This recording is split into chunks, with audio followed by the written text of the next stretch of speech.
Presented by Loan Depot. One of the New York ball clubs has already made some magic tonight. These Mets hope they can do the same. Now trailing this series 2-1. We're all set for Game 4 from Citi Field.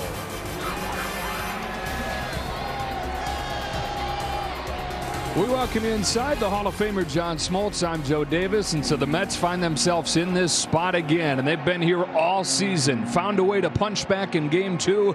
Can they do it again tonight? Well, they're the bounce-back Mets, and it's been a bounce-back series. Each team that's needed to make adjustments has done it. The Mets have been through the car wash of emotions, the narratives they don't pay attention to. What they do know is that Jose Quintana is going for them. He's been so hot lately, keeping the ball in the yard. He's been good at home.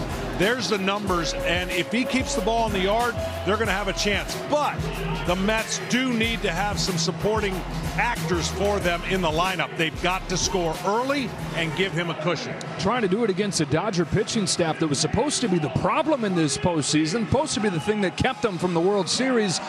4 shutouts the last 5 games for LA. As far as the offense goes, yeah, they have 3 MVPs at the top of the order, but lately it's been the unsung heroes guiding them. It really has, and they got a little bit of a different lineup tonight. A lot of right-handers in there, but it's the bottom of the lineup that has really made the top dangerous. When you get this production from these guys, and it puts the pressure on the opponent's pitcher to face the top of the lineup, you're in trouble. So if they keep getting that, they're going to keep moving on. And even more pressure on those guys to deliver tonight. Freddie Freeman is not in the starting lineup. Going to give him a day with the left hand on the mound to rest that ankle a little bit. Got these big cities on the big stage, and we've got Game 4 coming up next. The theater is not for those without imagination. You must buy into your delusions, suspend all disbelief, use your feelings as facts. No stage bigger than this one. Countless hours of rehearsal lead to this moment. When you step on stage and the light shines. The star of the show. It's showtime. Holy sensational! Magical. Plenty of greatness in this game. Once-in-a-lifetime talent. What a superstar. What a magical night! The NLCS starts now.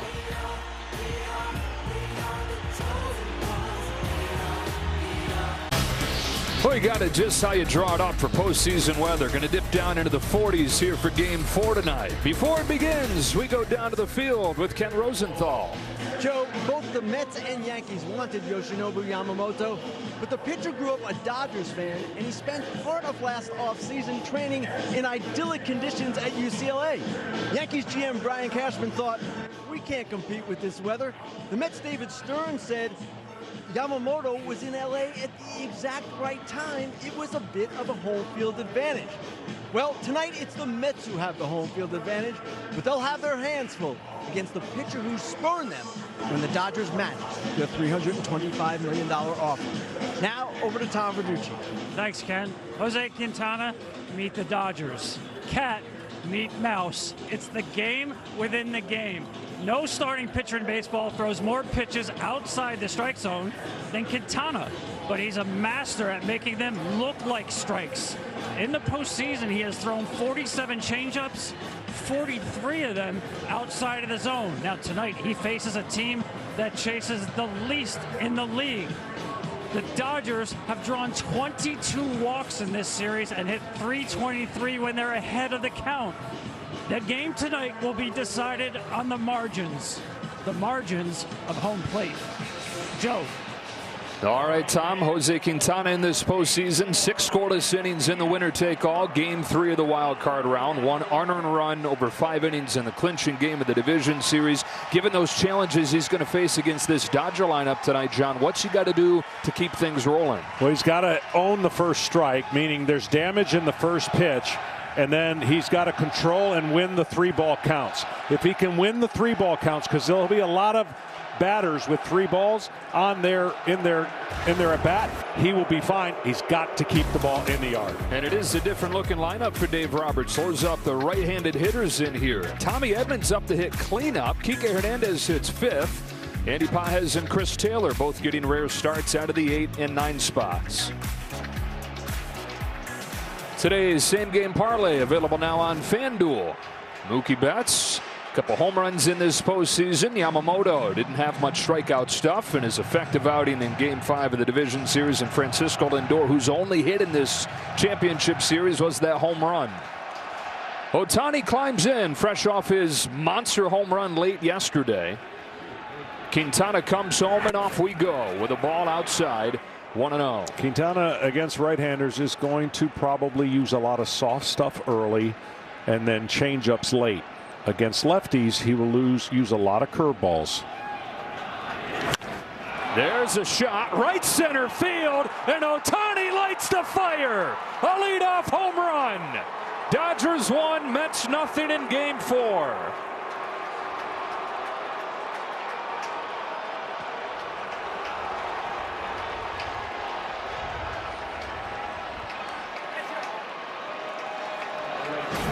Well, unfortunately, did not keep the ball in the yard. He had not given up a home run in 8 last starts. And didn't go to that curveball and chose to go with the fastball, and Ohtani was ready.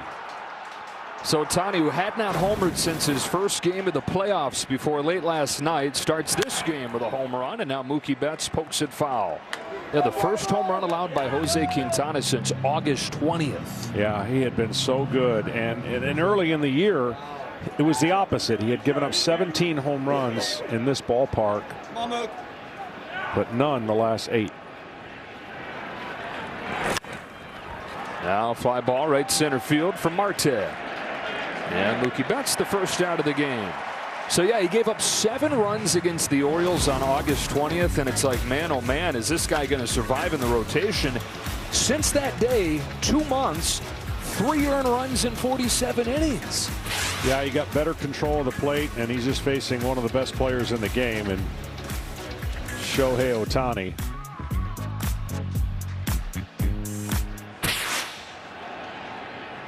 One away, Teoscar Hernandez takes a ball. Now the Dodgers 8 runs on 10 hits yesterday. They hit 3 home runs after only hitting 1 over the first 2 games of this championship series. From a 9-0 win in the first game to a 7-3 defeat in Game 2, 8-0 yesterday. I mean, the swings, I mean, every postseason series it's like this, the narrative shift. But it's been, like you've said, a seesaw back and forth in this series. No, it really has. And some people are confused by the lopsided scores of 2 really good teams, but it changes how the other manager is going to use his pitching when the other team jumps out early.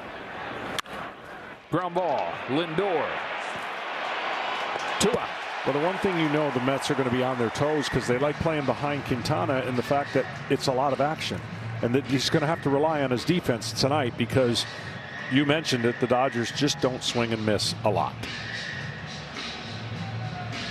How about Tommy Edman moving up into the cleanup spot for Dave Roberts? 321 in this postseason after he went 1 for 4 and knocked in a run yesterday. He's got a hit and a run batted in all 3 games in this championship series. And against left-handed pitching this year, he's been like a cleanup hitter.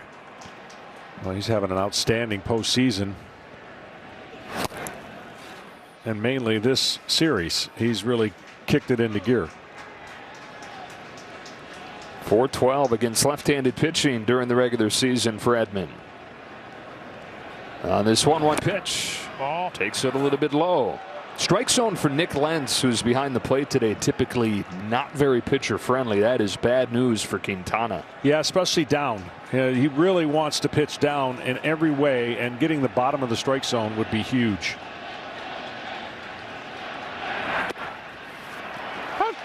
Two and two.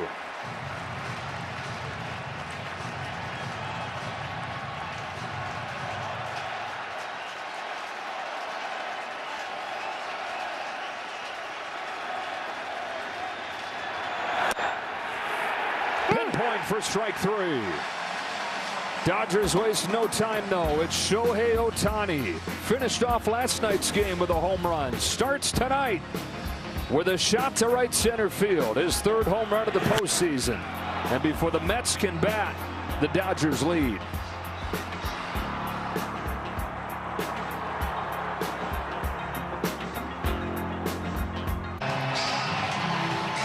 There's that song that these Mets fans love to sing. It means that man's headed to the plate to lead things off for New York. And the rest of the lineup looks like this. There is a little change there. They flip Alonso and Nimmo 3 and 4 in the order.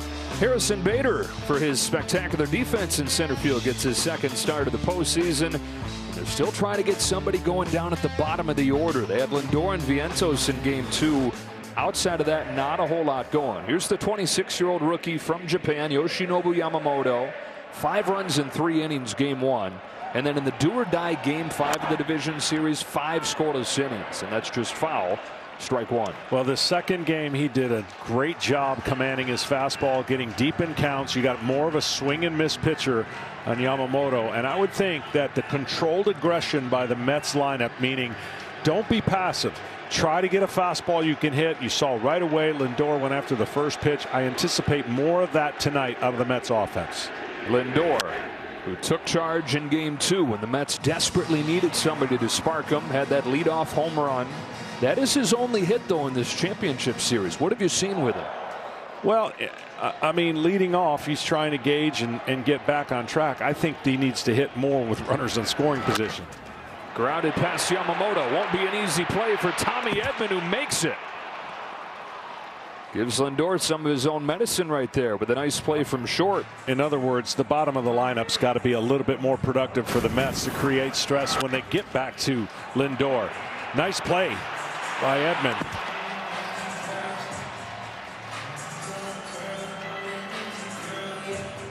Officially goes 1-6-3 for the first out for Yamamoto. And up comes Mark Vientos.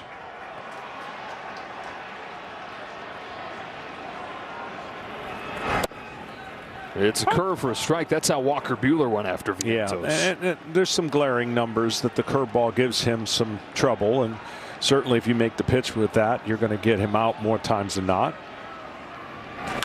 And a fastball turned around, right center field, tie game.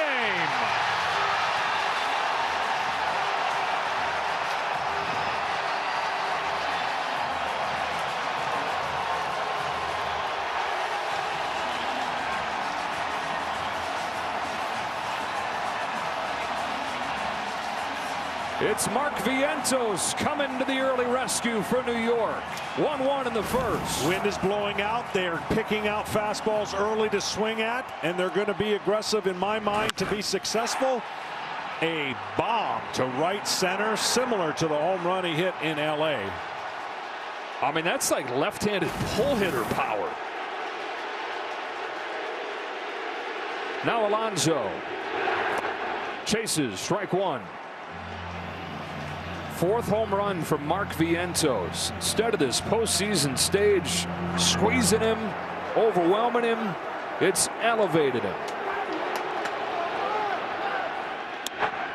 1 ball, 1 strike on Alonso, who feels like a key guy tonight for the Mets. No, he is. And if you've got a curveball and a slider, you want to go to the slider versus the curveball. And they've seen the 2 first pitches are sliders out of Yamamoto. Got a fastball by him here.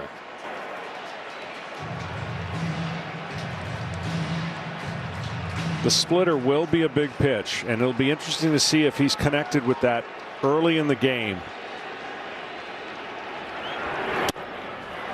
We faced these Mets back in April, struck out a career-high 9 in that game, and used the splitter more than he has in any other start. Mets were 0 for 10 against it.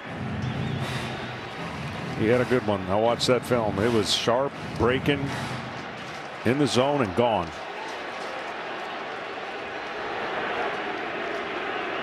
Through his line, home with a 2-2, and he gets Alonso swinging on the slider. Another look at the home run for Vientos, who has just punished fastballs. Center cut, but he stays so in and waits for that ball to get deep like he did on the grand slam. And that is head down, and that is a smash of a home run for a right-handed hitter. 2 gone after the strikeout for Alonso, and Brandon Nimmo slides down 1 spot in the order. There's some Mets fans saying, man, we got to shake up this lineup coming off getting shut out for the 2nd time in 3 games. But it's like, who do you put up there? They're just hoping Brandon Nimmo can fight through this foot pain and get things going. Just 1 of his last 16.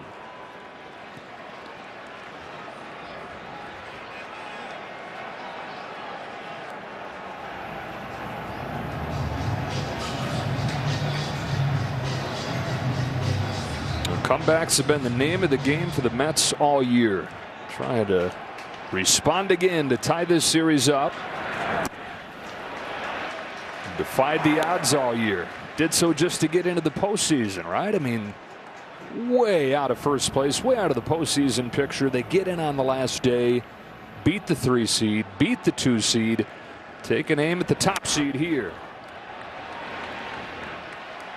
Fox Foresight powered by Google Cloud. We say thanks to Google Cloud for powering these real-time insights. They've been a big burst offense. They've had 5 times this season in the postseason they've scored 4 runs in an inning, the most in the majors. Nimmo's down on a good splitter to finish off this first inning. But the Mets have a quick answer. Ohtani homers in the top of the first. The youngster Vientos, who has come of age this October, an absolute smash the other way. After one in Game 4, Grimace loves it, tied at 1.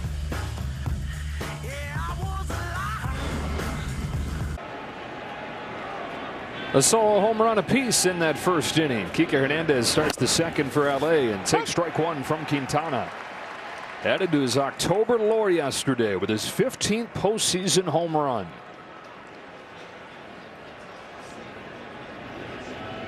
On this 0-1 pitch, flies it to right center field. Marte's on the run, and he'll get there for the first out.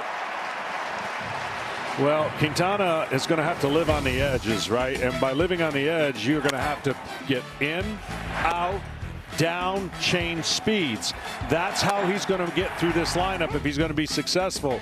But that pitch right there, that cannot be. He needs the ball down, down, and down on the corners to be successful. He threw one bad pitch, and it did not come back. Jose Quintana has faced the Dodgers 13 times in his career, and his 2.04 ERA against LA is the best of any active pitcher. Here he comes to Max Muncy, away with ball 1. How about the game Max Muncy had yesterday? Man, oh man. Perfect. Did not swing at a pitch outside the strike zone. 16 of those, laid off every one of them. 2 for 2 with a home run and 3 walks. He's reached in 8 consecutive plate appearances, and kind of the face, John, of what we were talking about off of the top. It ain't the MVPs, it's the rest of the lineup flexing for the Dodgers.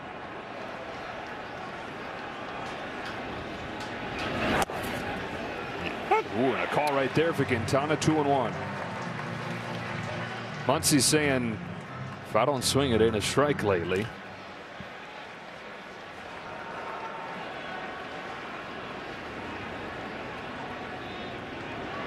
Here's a 2-1. And a check swing foul. Count evens up. 2 home runs, on base 9 of his 13 times up in this championship series. The former Oakland A's castoff. 7th year with the Dodgers. More home runs than any Dodger ever in the postseason. The 2-2. Big swing and a little foul. Yeah, a big swing on a curveball that hung. It was supposed to be out over the plate on the outside part of the corner. Max Muncy, he truly represents the 3 true outcome player. Walk, homer, strikeout. Here's the 2-2. Muncy takes ball 3. So we're into one of those 3-ball counts that you pointed to as so important for Quintana tonight. Yeah, he's got to win these. We all know that the Mets pitchers have not done a decent job of keeping the Dodgers off base via the walk. 20? Was it 20? 22 walks. Payoff. And there's the first walk of this one, drawn by LA. You know, on paper, it's not a good matchup for Quintana, a guy who's in the strike zone, as Tom Verducci told us, less than any pitcher in baseball. Dodgers chase less than any team in baseball, and especially in this postseason, they just ain't budging. No, they're not, and you got to outguess them a little bit. Sometimes you got to get lucky when you outguess the hitter if he's looking for something, and you catch him off stride and you get a quick out. But quick outs are going to be hard to come by unless he's soft early to right-handers in the strike zone. Will Smith homered against Quintana back in May. And Quintana took a no decision against LA. 3 runs over 6 innings in that game.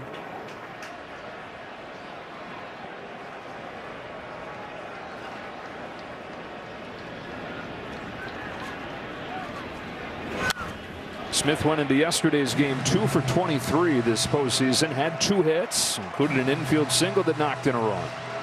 He finds himself probably in a lot of these situations, right? 2 strikes and battling, and which he does. He battles. You just can't make a mistake inside. They're going to have to throw him inside at some point, but you got to make it inside for a ball. If it's covering the plate, he did damage against Quintana in LA with a home run on that pitch. Here's the 0-2 and a tapper back to Quintana. He'll go to second for 1. Iglesias to first. Dug out by Alonso. A double play. 1-4-3 to wipe the bases clean and send this game to the bottom of the second.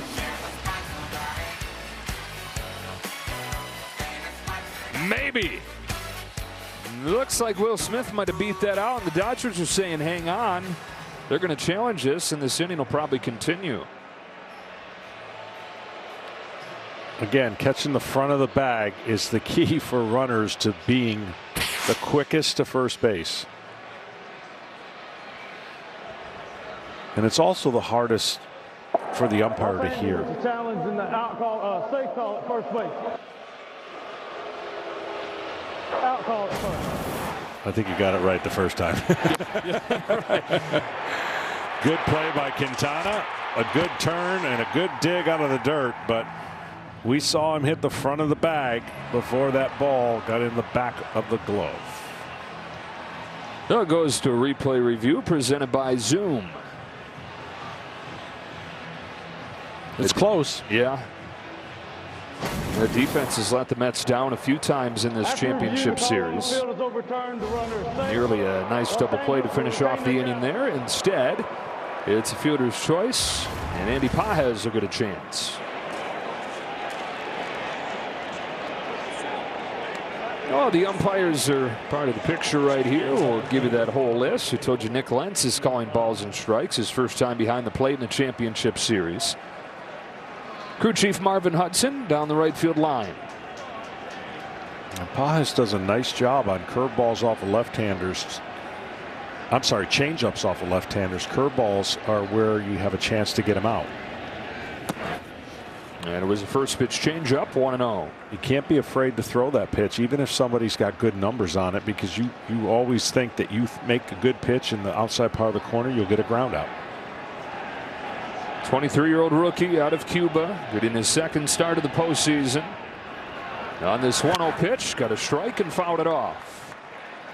Saw Quintana back in May and had 2 hits against him, including a double. This back when Pages is one of their top hitters. Started the season in AAA, had a stretch for about a month and a half where he was crushing it. And against left-handed pitching overall this year, was one of the best in the National League.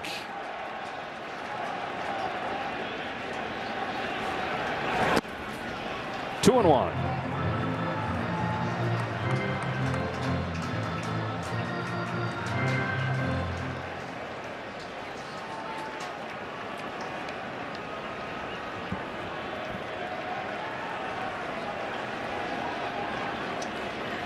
Smith at first, 2 gone in this tie game in the second.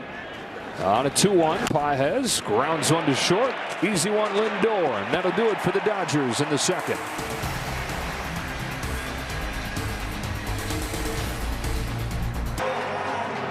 Your team, your players, your home for postseason baseball. Get personalized highlights and push notifications just for you. Download the MLB app today. Starling Marte to lead off this second for the Mets. This is a first in this series. All 3 games so far, the team that's won the game has started with a 6-0 lead at least. So the fact we got a 1-1 game here is different. You called extra innings last night, baby. Yeah, this is going to be a tight game all the way through, I really think. Both teams obviously going to rely on their bullpens late, but I just don't think the trends of the series can continue in the way that they have. It's kind of an oddity. We will find out. Carlos Mendoza, who's been the steadying force for these Mets all along as they've dealt with so many punches throughout the year. 0-5 start, 11 games below 500 a couple months into the year. This team was written off, but the picture of optimism and steadiness through this whole thing. 5th manager they've had in 7 years. And for him, his first chance to manage. Drops low. Good take by Marte. Good take and great pitch. So sometimes you get fooled as a hitter and you get the blessing of a not called strike. But as a pitcher, you're satisfied with where you threw that pitch. Yamamoto tries again with a 2-2. And a good splitter right there. 92, and it looks like a fastball until the last second. That gave him troubles last time in LA, and this ball comes out like a fastball, like you said, Joe, and just disappears.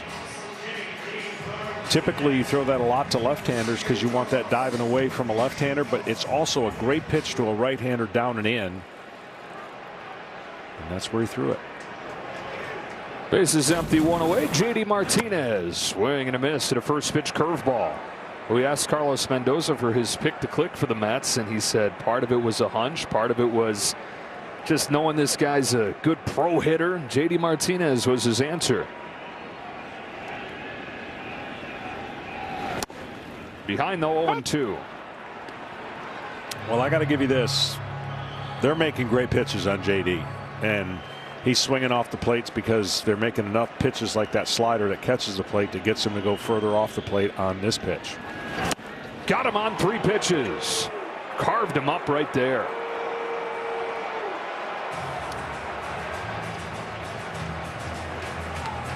At some point, JD's going to have to just see spin and take.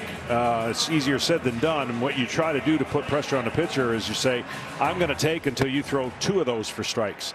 And if you do, then you're in a tough position. But they're making great pitches on a hitter that has a hole down and away.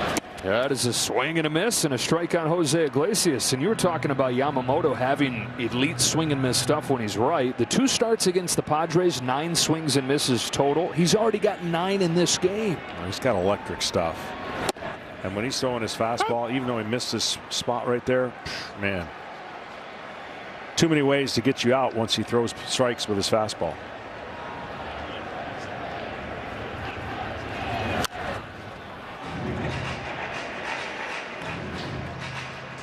Oh, he's bounced back just like all the Dodgers starters have in this postseason. Yeah, Jack Flaherty really struggling his first start, and then 7 scoreless innings in game 1.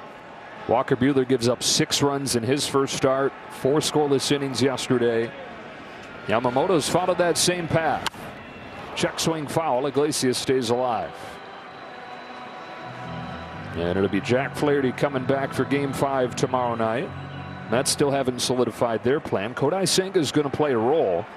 Part of what role that is and how much will be determined by tonight's game.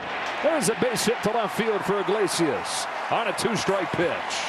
You see an interesting pitch selection there, and the fact that he was struggling with the pitch going away from him, and there's the split that comes into the right-hander. And with 2 strikes, nobody better on the Mets than Iglesias. Watch this pitch come into him, and he pulls his hand and gets it between the shortstop and third baseman. It's a great piece of hitting with 2 strikes. So Iglesias with a base hit in all 4 games in this championship series. Inning continues. Harrison Bader comes up. Bader's in there because of his defense with so many balls in play with Jose Quintana on the mound. But then Carlos Mendoza looks and sees, hey, he was 3 for 3 and hit the ball really hard against Yamamoto when he saw him earlier this year. Just kind of gravy on top of the lineup decision he had already made. On this 1-0, watches a fastball for a strike.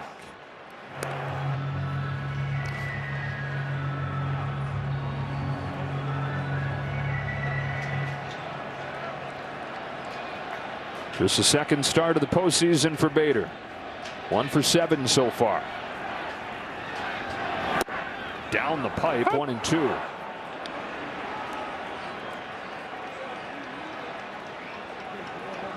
Maybe caught looking for something else and got that fastball again.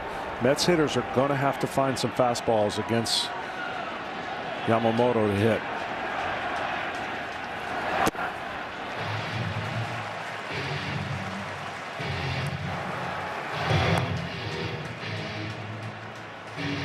Bader, last time he was in the postseason, was with the other New York team, and he was their best hitter. Had 5 home runs with the Yankees in the postseason in 2022.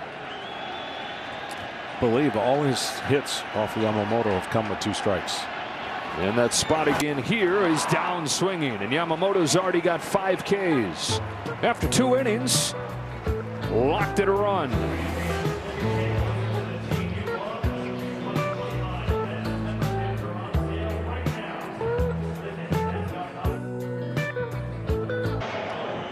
Back here at Citi Field with Dodgers manager Dave Roberts. Dave, Yamamoto, the home run by Vientos, but 5 strikeouts in 2 innings. What have you seen so far? I've seen a good fastball, lively fastball. Yeah, he just kind of leaked back over, was a little bit up in his nitro zone. I think the splits is good. I think the breaking ball is good. So tonight I'm excited because I think that he's got his whole arsenal tonight. Ohtani is on deck. He actually got a hit with none on in the first inning, home run. Dave, what is it like every day seeing him do things that are remarkable? Remarkable is an understatement, Kenny. I think every day there's something special and spectacular to be had. And yeah, I mean, there's a lot of talk about him not hitting with runners, no one on base. But yeah, he got a fastball mistake and put a good swing on it. But at the end of the day, if he's using the big part of the field, Kenny, there's just no one better. Dave, thanks a lot. Right, Joe, back to you. All right, Kenny, and it's Chris Taylor leading off this inning against Jose Quintana. 1-1 game. 0-2 pitch comes home. Taylor takes outside 1-2. Ohtani, just to the naked eye, has looked fine at the plate, even if the numbers haven't been great. He's looked, ordinary, which for him is way below the bar that he sets. It's funny, though, yesterday, he heads up there for the at-bat late, and Max Muncy's sitting right next to Dave Roberts, and he says to Dave, hey, you should have seen him before the game today in the cage. It might be the worst I've ever seen him. I don't know what's going on. And like 3 seconds later, Ohtani hits it 400 feet into the second deck, and Muncy said, I guess it wasn't that bad. Well, so much expected when you have a complete dominant year. It's just hard, man. You're circled by every pitcher. You're pitched differently. It's just the nature of the playoffs, and they can't do anything with you if there's runners on base.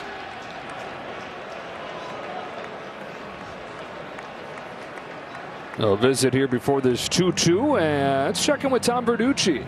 Yeah, that home run Ohtani hit was clocked at 117.8 miles per hour, the 4th hardest in the National League all year. Of course, it's Ohtani who's hit all 4 of those. He has more home runs, 115 miles an hour plus, than the rest of the National League put together. I think he's got the Dodgers top 20 hardest hit home runs, roughly. 54 during the regular season, now 3 in his first postseason. Taylor sends this one in the air to right field for Marte, and they'll get Ohtani again with the bases empty. I'm going to say and go out on a limb and suggest a first pitch curveball. Okay. You can't put a fastball in your pocket just because somebody hit a home run, but it's Ohtani, and I would just let him see something else. You think he's thinking that too? I don't think so. It is sinker way outside. Ohtani in the wins, 2 home runs, 8 driven in, 1 for 11 in the losses. As he goes, they go. Even with the other talent in the lineup, this guy was supposed to be the difference maker. Always dominance in the regular season for the Dodgers. What could get him over the top in the postseason? They're hoping that he's the answer.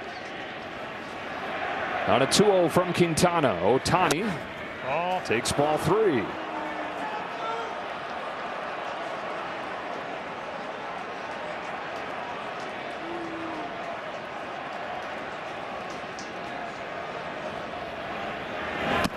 A 4-pitch walk. Ohtani's been on both times, and that is his 5th walk in this series. Well, these home runs are for last night, and I want you to see where they catch the ball on the barrel of the bat. See how up front, and he just hit a moonshot. But his teammate did a nice job as well. A little bit short arm swing, not as tall, not as lanky, but see how far he gets out in front and does the same thing. That is how 2 hitters get it done, with a long arc, long swing, but quick to the ball. Strike on Mookie Betts. We've not seen Ohtani steal a base yet in this postseason after his 59 in the regular season. I feel like with Ohtani, it's just like a bingo card. You just start checking off things he hasn't done. If he hears you say it, sooner or later he's going to do it. Sharp ground ball, base hit, Mookie Betts. And the Dodgers have him at first and second.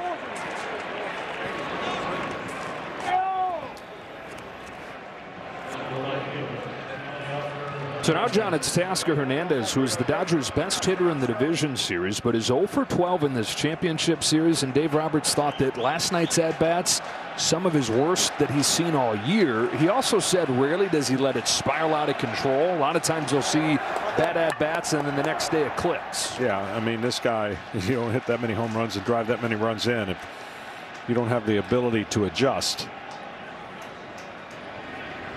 Thought that he's been a little passive, which is crazy to think of him being passive. As aggressive of a hitter as he is. Looking to give the lead back to LA. 2 on with 1 out. Tie game in the third. And a changeup just misses.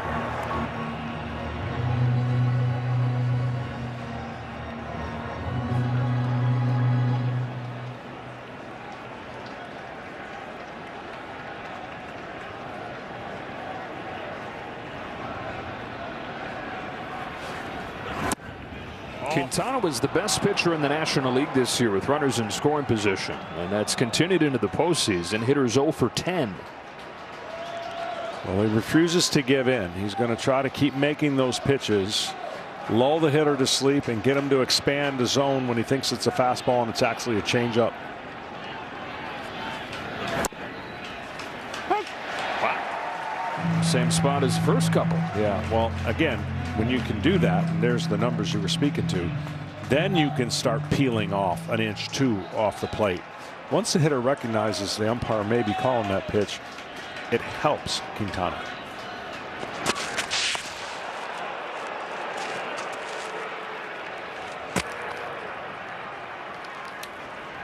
.35-year-old in his 13th year. And he has sailed way past his innings total from last year, more than double what he did.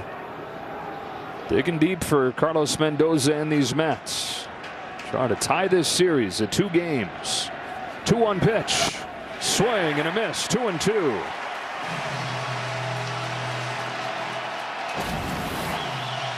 Two-seamer gets away with it. Caught more of the plate than he probably wanted to. See if we get him to bite maybe on a changeup on the outside part of the plate. Get that ground ball he's desperately trying to induce.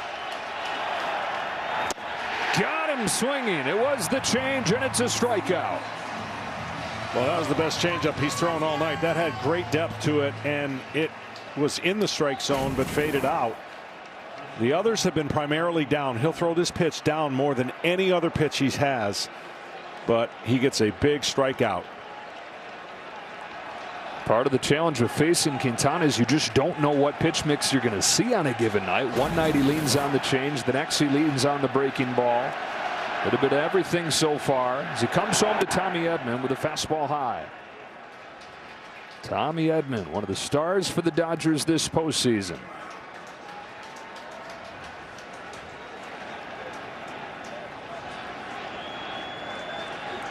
Speed on the bases for LA. Ohtani and Betts. On a 1-0 pitch, Edman takes inside, ball 2.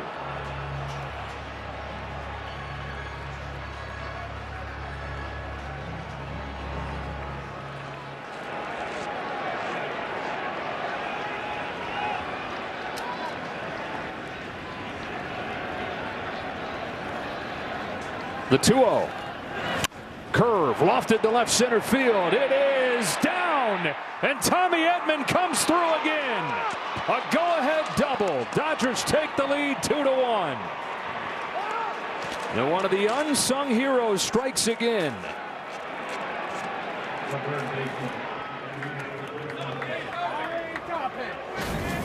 Well, another walk ends up getting another run for the Dodgers. A 2-out hit. And those are backbreakers in the postseason. Just finds the middle of the 2 outfielders. Tommy Edman now 6 hits in this series to lead the club. Second and third, 2 away. And Kike Hernandez.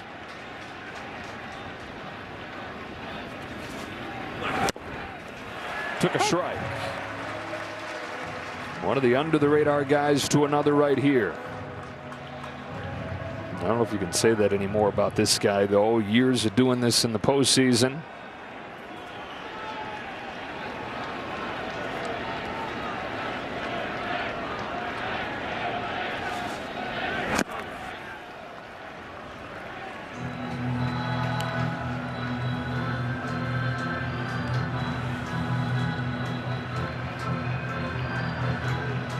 So the Dodgers with a 2-out run here in the third to retake the lead at 2-1, trying to get to a 3-1 series lead.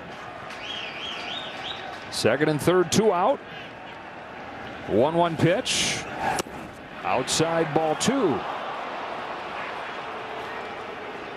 And that's the pitch that's been effective for him when he's successful. He gets strikes with that pitch because he backdoors the curveball and the hitters give up on it. But that curveball that Edman hit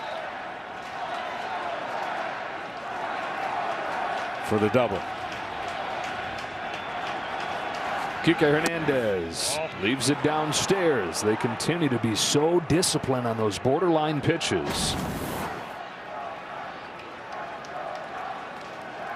Something Dave Roberts says begins hours before the game. They all get together in their hitters meeting, talk about it then. Conversations continue throughout the game in the dugout. Identity of this offense. Curve grounded left side, and Kike Hernandez has delivered for the Dodgers once again. It's an RBI single to make it 3-1. And it's those guys, Edman and Hernandez, knocking in 2 here in the third. 2 big 2-out hits. And Lindor keeps this from 2-run scoring. I tell you, the Dodgers are doing a good job. Behind in the count, still sitting on off speed. And the last 2 off speeds behind in the count, they have recorded hits.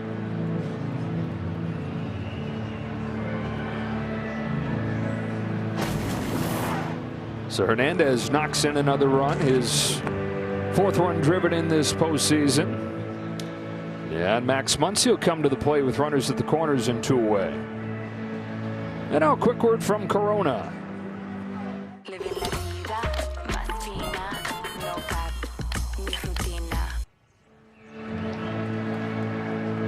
So back-to-back 2-out hits for LA, and now Max Muncy, who has reached in 9 consecutive plate appearances after he walked his first time.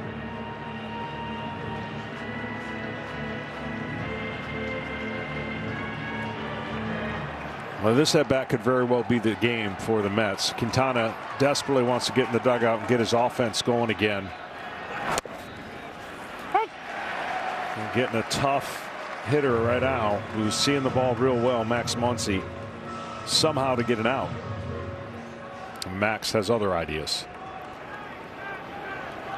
Big game yesterday, was putting on a show during batting practice today, was Muncy. In a groove at the right time for the Dodgers. Takes outside, 1-1.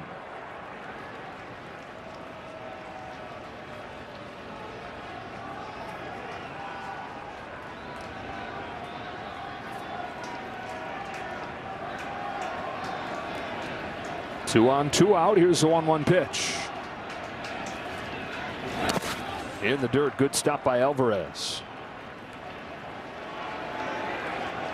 Dave Roberts said Max Muncy has remembered who he is as a hitter. He's got the power, but that all begins with him controlling the strike zone, refusing to chase. They collectively have a lineup. They've done that well tonight, and the bullpen's already got to get loose. Jose Butto. Edman at third, Hernandez at first.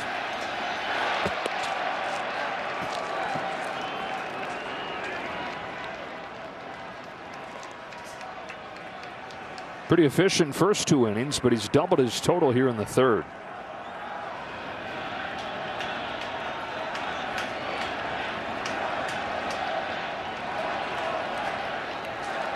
Quintana's 2-1 outside, ball 3. 3 earned runs allowed the last 2 months for Jose Quintana, and 3 in 3 innings against LA.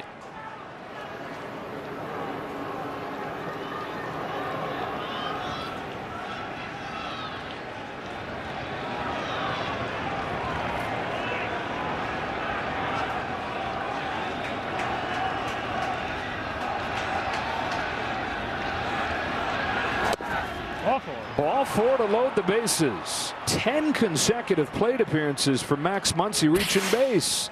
And these walks, it's just not sustainable, John. You can't win like this. No, you can't, especially that's a lot of walks. That's a lot of freebies in the postseason, and they've walked a few more today, so 3 more added on, and one of those scoring. And now again, a huge situation with the bases loaded. And Will Smith at the plate takes ball 1. I mean, this has got to be just so frustrating for a pitcher. The Dodgers are a lot like the Padres, with the Padres being a little bit better disciplined and putting the ball in play, but the Dodgers will ruin a pitch count and make you work hard. 2-0. Wouldn't bite low, wouldn't bite high, and Jose Quintana saying they got to have some edge. They're going to umpire Nick Lentz, who always has a small strike zone.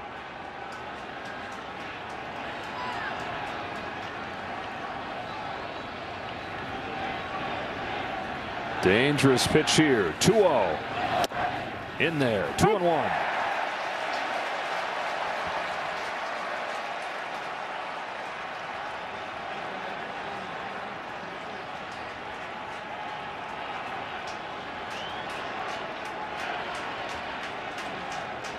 Bases loaded, 2 out. Here it comes. Fouled off. 2-2.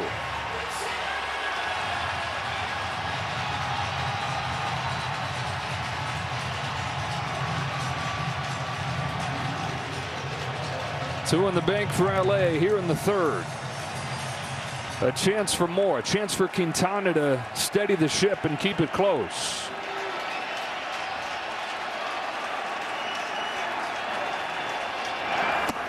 Taken low. 34 pitches out of the zone from Jose Quintana. The Dodgers have only chased 4 of them. And now the merry-go-round begins. 3-2 with 2 away. There they go. Here it comes. Smith pokes it foul.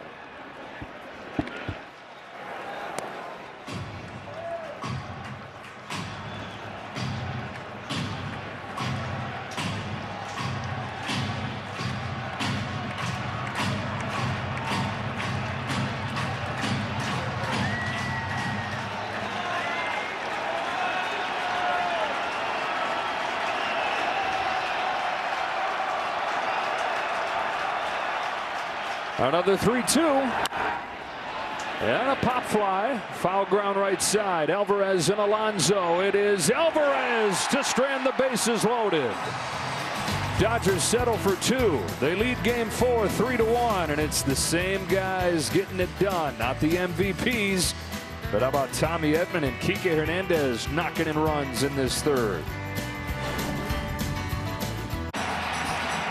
Play Ball is baseball's global youth initiative to highlight the fun and accessible ways to play our great game. To learn more, including how to find a league near you, go to playball.org and follow @playball on social media. Edman and Hernandez knock in runs to break the tie. 3-1 Dodgers as Alvarez fouls off the first pitch from Yamamoto. Yamamoto is pouring in the strikes, and that is the difference between the 2 pitchers right now. And it's hard for Quintana loaded in the strike zone, but not Yamamoto. 27 of 34 in the strike zone. And the Mets continue to be very aggressive against him. Had the home run from Vientos in the 1st inning. He's struck out 5 of the last 6 hitters. 9-1-2 here in the 3rd. Let's hoping Francisco Alvarez can get going. 0 for 3, 3 Ks yesterday. 5 out of 35 in this postseason. Punches a base hit the other way. A sight for sore Mets eyes leading off this 3rd. It's time for a game break. We got one New York team here. We got another New York team that's had a thriller, KB. A wild one. How about the All-Star David Fry? A walk-off against Clay Holmes. This after Jhonkensy Noel tied it in the 9th. There you go. Fry the winner against Clay Holmes, and the Guardians back in the series. Now 2-1 Yankees, 7-5 the final. Joe. That's a little more like playoff baseball right there. It's kind of been a sleepwalk in the 2 series. Tell you what, 2-out home run in the 9th, and then a 2-out home run in the 10th. Woo. Top of the order, Lindor. Curveball misses.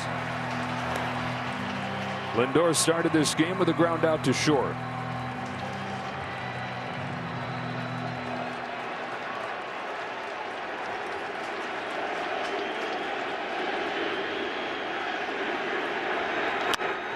Ground ball, base hit.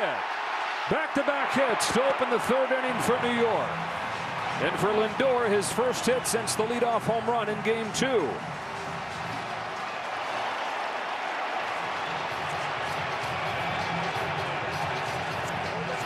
Well, runner on, and he hits a splitter that hangs, or a breaking ball that hangs right up the middle.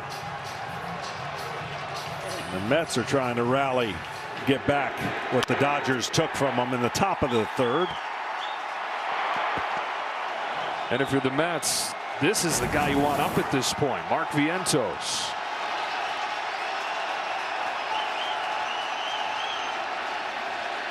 Homered on a fastball, his first time.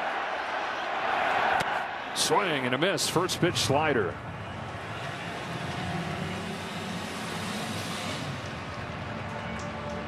Tom Yamamoto, I'm scared to throw a fastball the way this guy's hitting him. Yeah, he's doing a nice job of staying up the middle, going to right center on that pitch.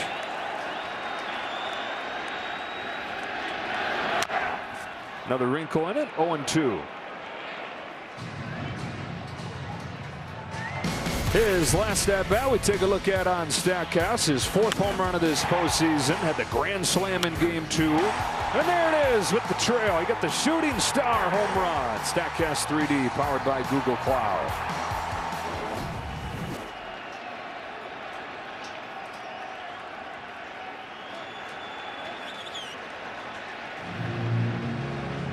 Unfazed all along. Unfazed when he didn't make the team out of spring training.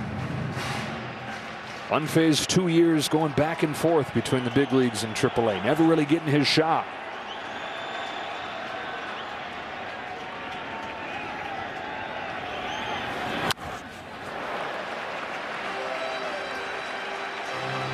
People have been putting pressure on him, he says, since he was in Little League and he was the best player. Said getting drafted felt like pressure to live up to that. Said it was pressure to prove himself once he got to the big leagues. But now that he's proven himself, now that he's here, he said he finds himself shrugging it all off and just having fun in these big games.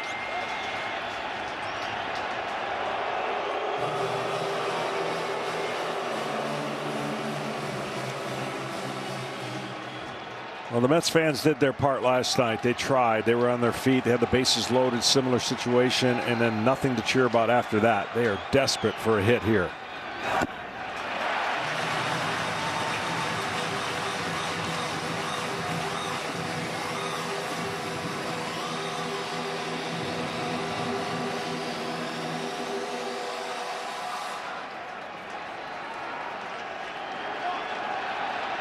Two on, nobody out. Yamamoto's 1-2 pitch.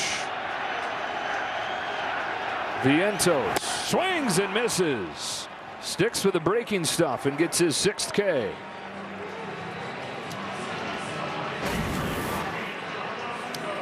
Tight break to that. In the zone the whole way. Hitter has to commit. And Pete, is he due? Is he ready? Does he have another one of those big swings in him tonight? Looking for his first RBI this championship series.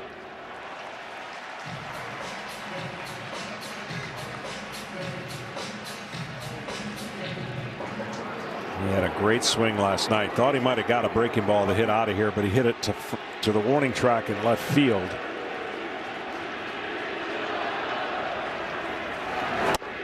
Ball. 2-0.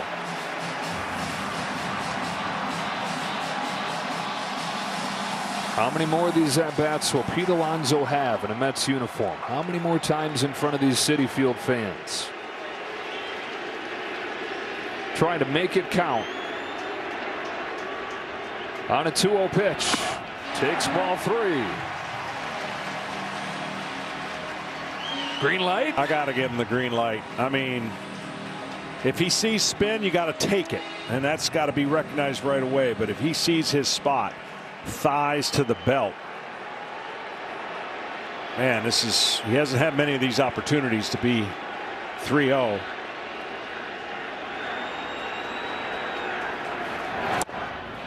He definitely had it. And Yamamoto made a good pitch, 3-1. He made a great pitch. That was late spin to pick up. It's the kind of pitch you make when you're thinking, yeah, you definitely got that 3-0 green light. Tie and run aboard. Go ahead, run at the plate. Bottom 3, Alonso. Big swing and a little spinner foul.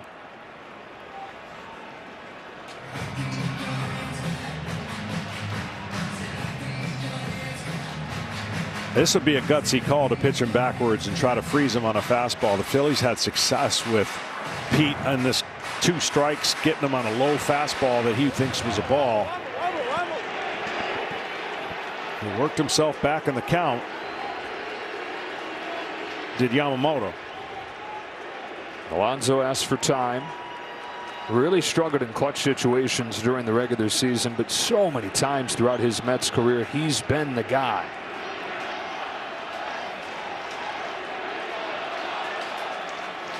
You can hardly watch. The payoff pitch. Alonso takes ball 4 to load the bases.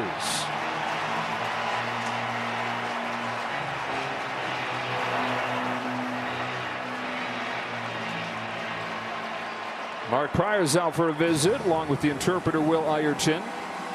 And you go from one core piece here in Alonso to another in Brandon Nimmo.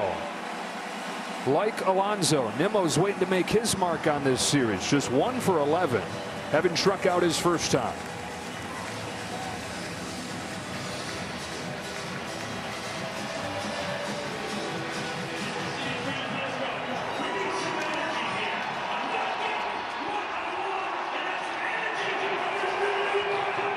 Mets have had 2 grand slams this postseason. Lindor's to win the division series. Vientos did it in game 2 of the championship series. And now the bases are loaded for Nimmo.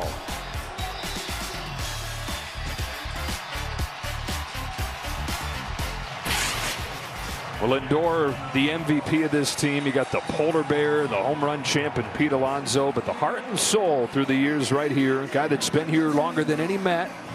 In his 9th season, he's lived through the low days to reach the deepest part of the postseason he's ever played here. Well, you know he's desperately trying to get the ball to the outfield, whether it's in the air or in the grass, because hitting a ball on the ground, he's going to give it everything he has, but he's hobbled by that foot.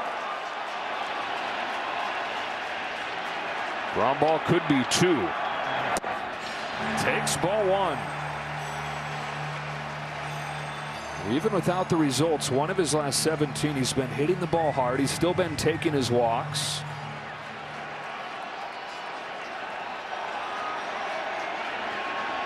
Alvarez at third, Lindor at second, Alonso at first. Brandon Nimmo fouls it off. Ball and a strike. Well, he had so much success with his fastball with Yamamoto, but he got away with it. Really, that's the first one he's thrown in like 8 pitches. So maybe getting back in the count right there help him re-establish the fastball. Bases loaded, the pressure's on the pitcher, not the hitter. That's the way you got to think if you're the hitter. Check swing foul. Back to the fastball. Leaned down that pitch against San Diego in game 5 like he hadn't in months. The first time that he threw it more than half of the time since June. Marte waits on deck as Nimmo waits on this 1-2 pitch.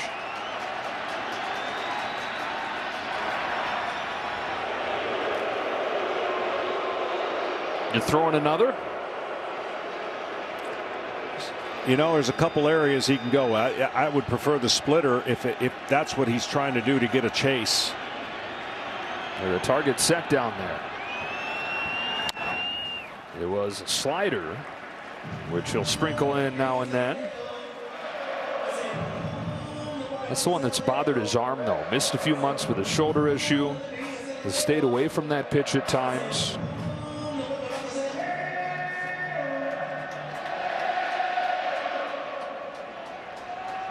One ball, 2 strikes on Brandon Nimmo. Yamamoto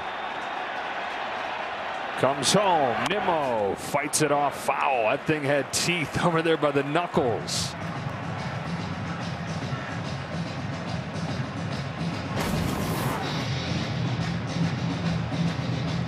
Get off me ball. Wow.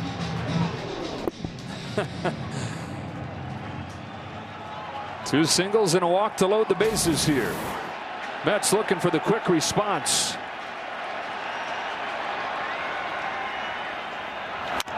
It is a splitter, grounded to second. There's one over to first, a double play. They get the ground ball from the hobbled Nimmo and go 4-6-3 to get out of this inning. Now let's take a look and see. We've had one overturned at first that went in the Dodgers' favor. And the Mets going to get the same treatment. It was bang bang down there.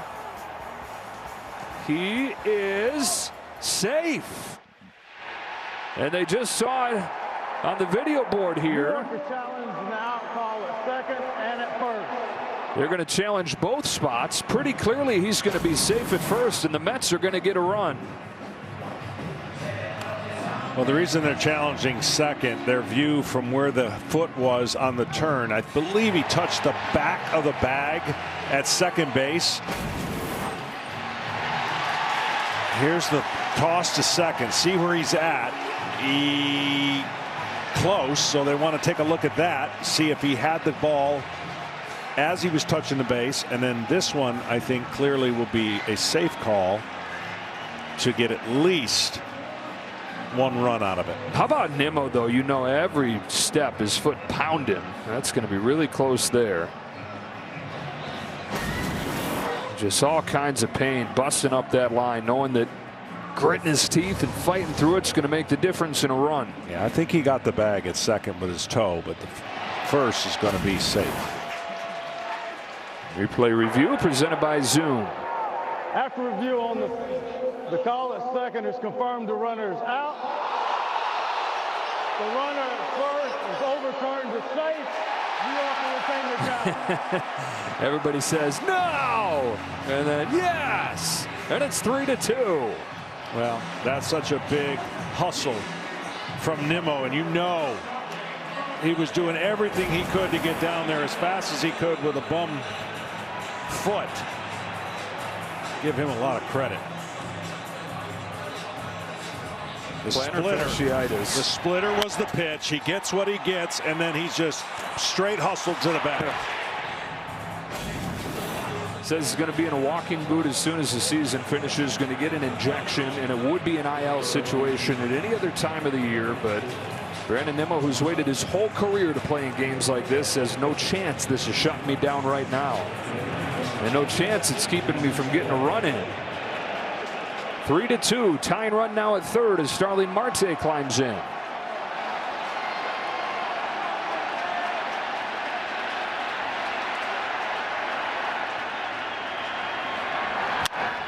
That's hit sharply to short. Edman across his body to second to keep the lead.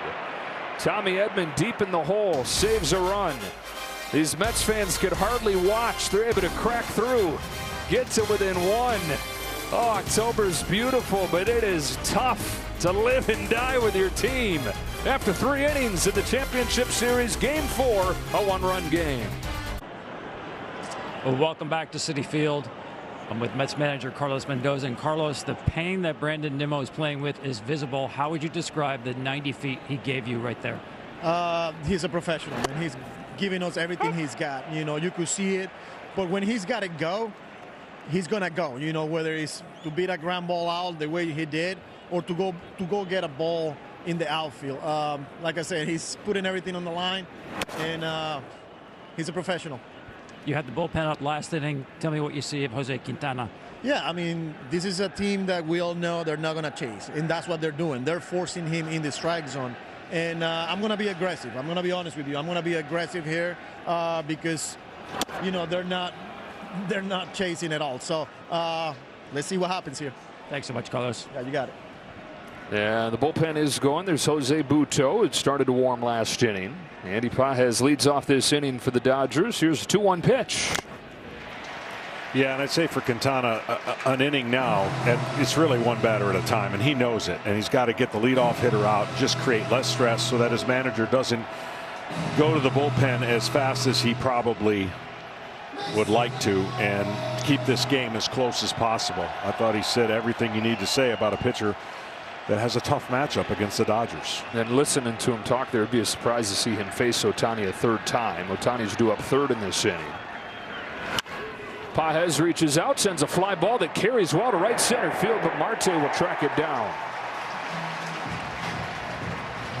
And between innings, Francisco Lindor paying his appreciation to Nimmo. He knows how much pain his buddy's going through right there, legging that out to get the run in, and just to get out to the outfield. Not easy. Well, both those players have been playing through some pretty tough conditions, and certainly the bad back 2 weeks ago for Lindor.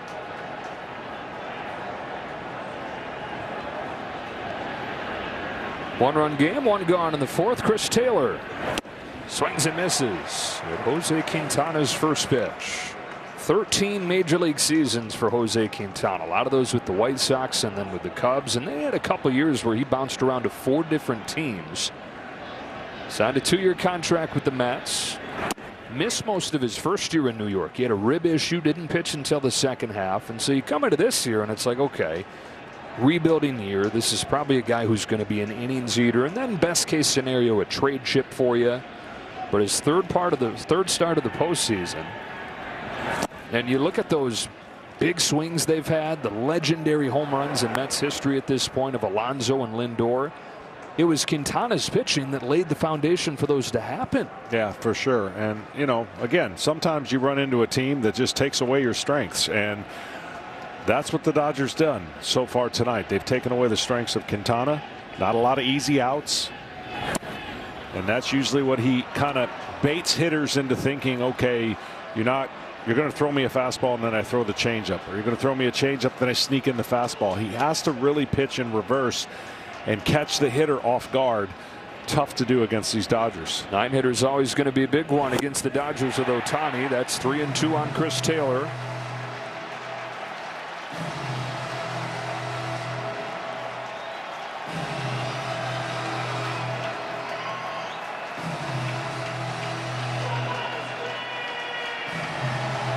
Taylor's looking for his first hit of this postseason.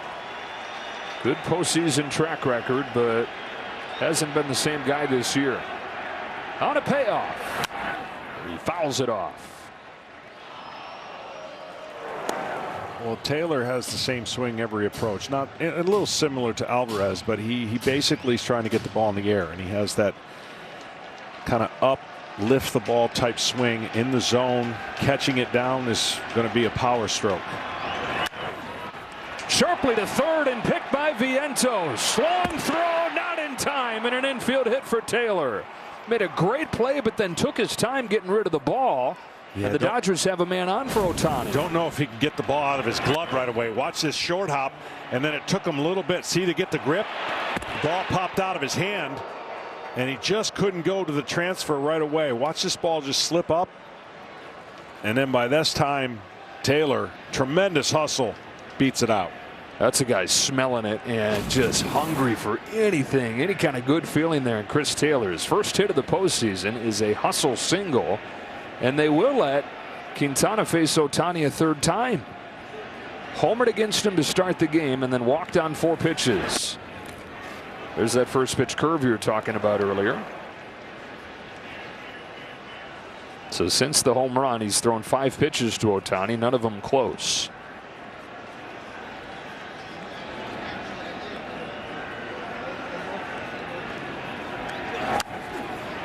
Ball and a strike.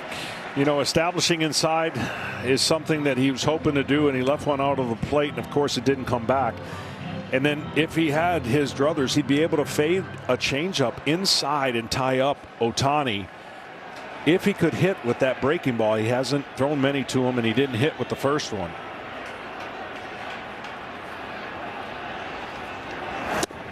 There's the changeup that you can. It fools a left-handed hitter. You don't see it often. It's become more of an in vogue pitch, and it's just the spin. As a hitter, as a left-handed hitter, you think, okay, that ball's going to go away, and it doesn't. It ties him up in. Really good pitch right there in the inner part of the plate.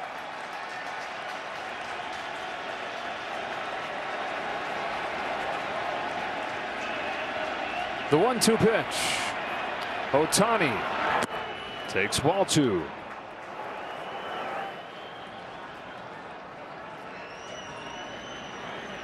His home run to lead off this game, his first hit of this postseason with the bases empty. Chris Taylor reaching base. That means good things for the Dodgers. 7 out of 9 with men on. Taylor's got good speed, takes his lead. Quintana with a token throw over there. Quintana wants to slow you down, eventually speed you up to slow you down, because he's not going to blow too many fastballs by you. But if he slows you down enough, he can sneak that piece of cheese on certain hitters and lock them up.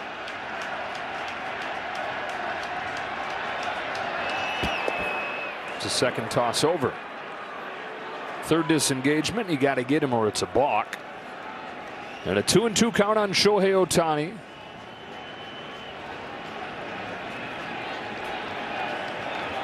Taylor not running. Ohtani takes ball 3.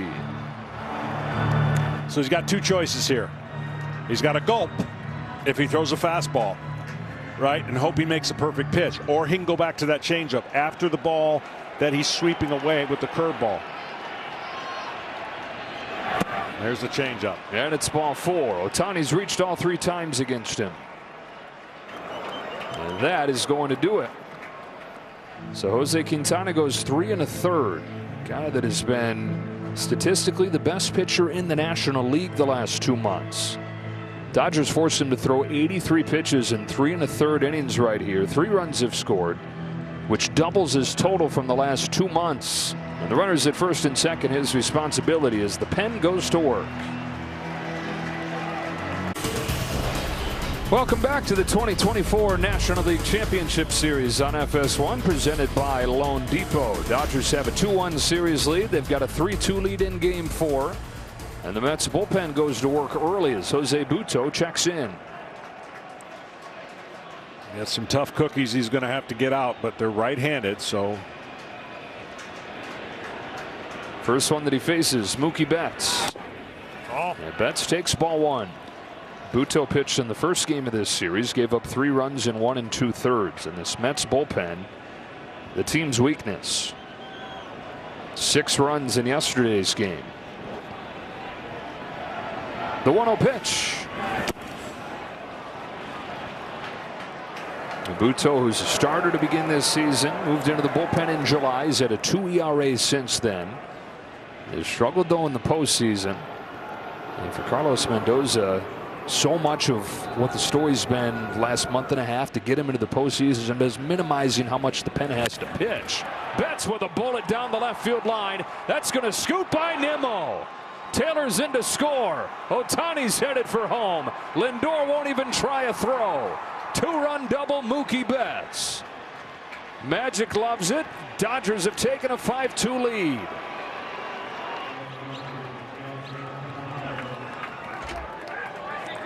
Well, Nimmo doing his best to try to cut this ball off, but you just know you just can't. And once it gets by him, that's the speed. It's like a thoroughbred running when Ohtani's just kind of, it looks like he's going in slow motion, but he is flying. Mookie Betts, his second hit of the ball game, doubling his total for this series. So the Dodgers have grown the lead back to 3. Teoscar Hernandez can't lay off the first pitch. The pressure that the Dodgers have put on this team has enabled most of these pitchers to shy away from their fastball, and then they get him behind in the count and they come in with a fastball on a 2-0 count and he waylay it. You have to be able to pitch ahead against this team. Now, what the Mets did a great job in the last series was expose the swing and miss from the Phillies. But that's a totally different lineup and approach than what the Dodgers have given them. Yeah, you're talking 2 opposite ends of the spectrum there. The Phillies have gotten knocked out of the last 2 postseasons largely because of that, because they chase everything. Dodgers the best team in baseball at not doing that. Yeah, they're doubling down on that in this series. 4 more walks today, 26 in this series. And 2 of the 4 today have come in to score. Butto throws. And a hanger's popped up to left field for Nimmo. 2 out. I mean, this looks like he's not even trying, right? Just striding along. No big thing. He's got a different gear, folks, and he can put it in a different gear anytime he wants. What's going to be awfully interesting to watch next year is how he handles pitching. We know how he can hit, but how he handles the running part of pitching and hitting. Tommy Edman with 2 away. Takes ball 1. Spring training, John, they have this machine that simulates running with a parachute, and it's this big, fancy electronic machine. And Ohtani, the first time they strapped him up to it, broke it. Just that explosive. Chopper foul, 1-1. I mean, the combination of power and speed and grace is just unmatched. Well, I'm telling you right now, he could be one of the best outfielders that ever played a game. I think that's how talented he is. He's one of the best pitchers. Instantaneously next year, he'll be one of the best pitchers. That's how good he is on the mound. So it's fun to watch, and it's not fun if you're against him, and it's not fun if you're a visiting crowd or on the other side of his team.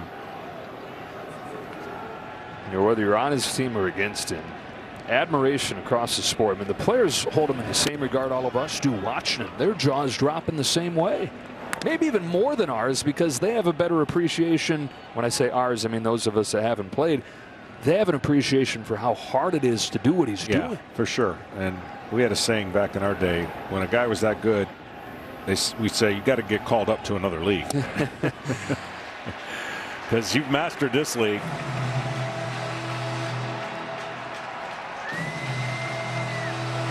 For the last 3 years prior to this season, second best hitter in baseball behind Aaron Judge, top 5 starting pitcher in baseball with a 2.84 ERA. And he'll resume that first thing next year. Edman takes strike 3, but the Dodgers get 2 more. This time it's Mookie Betts, so they're getting it both from the bottom of the order with the role players and their superstars here in Game 4. Tomorrow afternoon, we'll be right back here in Queens for Game 5 of this championship series. The coverage starting at 4 o'clock Eastern right here on FS1. And then Game 4, the American League Championship Series. And boy, did the mood in that whole thing change, with the Guardians tying the game down to their last out of the 9th inning and winning it in extras. Over on TBS, Game 4, that one tomorrow. Joe Davis, John Smoltz, Ken Rosenthal, Tom Verducci. Bottom of the 4th inning of Game 4. And the Dodgers have a 5-2 lead. Well, this is a pretty big at bat for JD. And of course, fans weren't too happy with him in the last at bat. Got to see if he can stay off that pitches away. And Moto went after him with that slider. And it's a fastball to that same window for a strike. I mean, they're just painting on him, too. I mean, he's one of the best hitters in the game. Having a hard time against the Dodgers with the way they're pitching him. They come inside there and miss. 1 ball, 1 strike. Yamamoto's leaned on that slider like he hadn't pretty much all year. 14 of them thrown. Didn't throw a single one of them when he saw New York back in April. Didn't debut that pitch until May. And then at Yankee Stadium in early June, an outing the Dodger people often reference when they talk about why they were confident he could pitch in the postseason when he dominated. He leaned on that pitch like never before, and he's bringing it back here. A sign that his shoulder's feeling good. Fastball speeds in there, 2-2. And then the fastball, John, that he threw more than 50% of the time against the Padres, just about a third of his pitches tonight. Well, he's got a lot of places to go, and he certainly is just starting his career with the Dodgers. Curve off the end of the bat, right field. Mookie Betts for the first out. Well, let's take a look at how he gets it done, and you can just see the darting of the pitches out of the zone. Tough for these Met hitters to stay in the zone because they have to respect that fastball, and just see how he paints the breaking ball and then does the same thing and gets swings that you dream of if you're a pitcher. Little tapper back in front of the plate. Yamamoto to get Iglesias. Fields his position pretty well too. Let's check in with Ken Rosenthal. Joe, you mentioned the slider. In the first 3 innings tonight, Yamamoto threw 14. That's his most in any start this season. And as you said, that's the best sign yet that his arm is feeling good. 7 seasons in Japan for Yamamoto. Finished that with the best 3-year stretch for any pitcher ever in Japanese pro baseball. 3 straight pitching triple crowns. And not just 3 straight Sawamura Awards, which is their version of the Cy Young, but 3 straight MVPs. And so parlayed that into the largest deal ever for a pitcher in the big leagues. 12 years, $325 million. And as Kenny told us before the game, if Steve Cohen had had his way, Yamamoto might be pitching tonight for the other team. Cohen flew to Japan to recruit him and meet his family.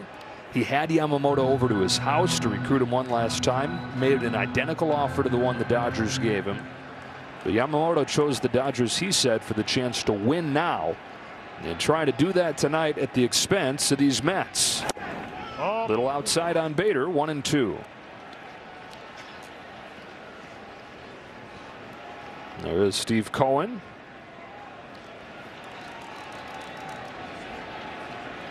Lifelong Met fan.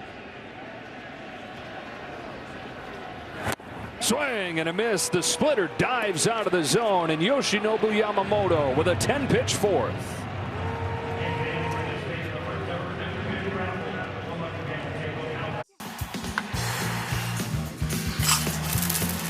We always have a lot of seeds in the dugouts, and I'm just gonna dump seeds to my teammates when somebody hits a home run. As long as the seeds is out, that's all that matters.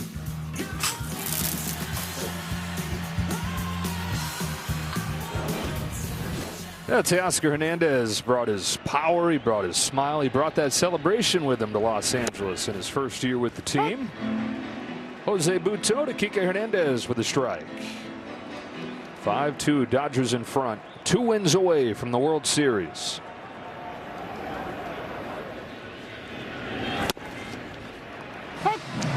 Well, Joe, I know the biggest Mets fans in Jersey, the DeLucas, they don't miss a game. And so they're rooting hard for the Mets. And I also ran into a Mets fan that gave me one of the greatest lines I've ever heard. So obviously the history of playing against him, and a Mets fan in the airport came up to me and just looked me square in the face and said, "You no longer trigger me." And I just started laughing, saying that's one of the funniest things I've ever heard, because I get a lot of grief from Mets fans when I was playing. And I just said that's the best line I ever heard, and it just so happens he happened to be the guy that made the OMG. The OMG guy. He's the OMG guy. So huge Mets fans all over the place, and rooting hard for the Mets to try to get back in this series. You know, what a fun ride this season has been for Mets fans. You know, for a lot of it wasn't that fun, I guess, but what a fun ride it's turned into. The 0-5 start. It was that early on. A lot of those faces first couple months, but little by little they started to come back on board as this team gave them more and more reasons. 1-2 to Hernandez. Got a chase for strike 3. You know, the Mets would love for Game 4 to become the turning point of this series, as it was in the other direction in 1988. Remember the '88 NLCS? The Mets had a 2-1 series lead. They were 3 outs away from going up 3-1. Then Mike Scioscia, who had hit 3 home runs all year for the Dodgers, homers against Doc Gooden to tie it. A home run that Tommy Lasorda would later say was a bigger deal than Kirk Gibson's World Series Game 1 home run. It was Gibson who would homer in the 12th for the lead, or Hershiser in Game 4. Day after he pitched as the starter, comes in to get the last out, and the Dodgers go on to win that series in 7 games. So the Mets would love for Game 4 payback 36 years later. They'd have to come back fashion. Down 5-2 here in the 5th. Max Muncy has tied David Ortiz and Billy Hatcher. 10 consecutive plate appearances reaching base. That's a postseason record. And he's ahead 2-0 here. Vientos sprinting out of room. Thank God they got into the dugout. Would have been the ultimate jinx there. Well, we've seen it, though, Joe, in a series that everyone starts feeling might be going this way and maybe the game's slipping away from you. No greater evidence than today in Cleveland. Wow. That series was virtually over in the 9th inning with 2 outs, and then a 2-run homer to tie it, and 2 outs in the 10th, a 2-run homer, and that narrative has switched in Cleveland. What a game! Because in the top of the 8th inning, Clase's in the game to shut it down, which has been automatic for most of the year. Judge homers against him. Stanton follows up with a home run, and it's like this is over. The emotional swings of playoff baseball. Go for it. Max Muncy has set a new postseason record, reaching for an 11th consecutive time up there. This is reminiscent, not in the same vein, last year when Corey Seager set the all-time record in walks, and he's the polar opposite of happening. You can understand Max Muncy doing this because it's part of his game. A little more on brand for Max. And for the Dodgers, their 5th walk in this game, their 27th in this series. That's a strike on Will Smith.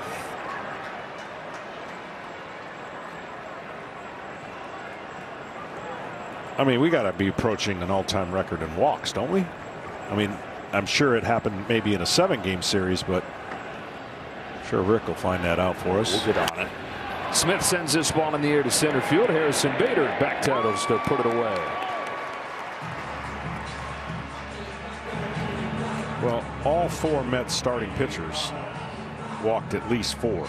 And that's the thing I was starting to say before Betts had his double last inning. So much of the Mets' success has been limiting the exposure to the bullpen by getting deep into games for their starters. But this Dodger approach has squeezed the life out of those starters and kept them from doing that. Yeah. 2 outs, Pages. The immediate problem is what's going on here. The bigger problem is that tomorrow it's pretty much a bullpen game. Yeah, that's right. And the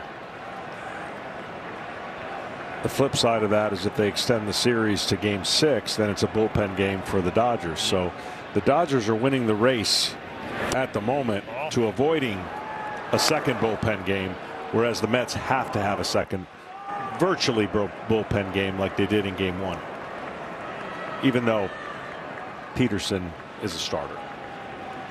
See what they can get out of Kodai Senga, who really struggled in game 1.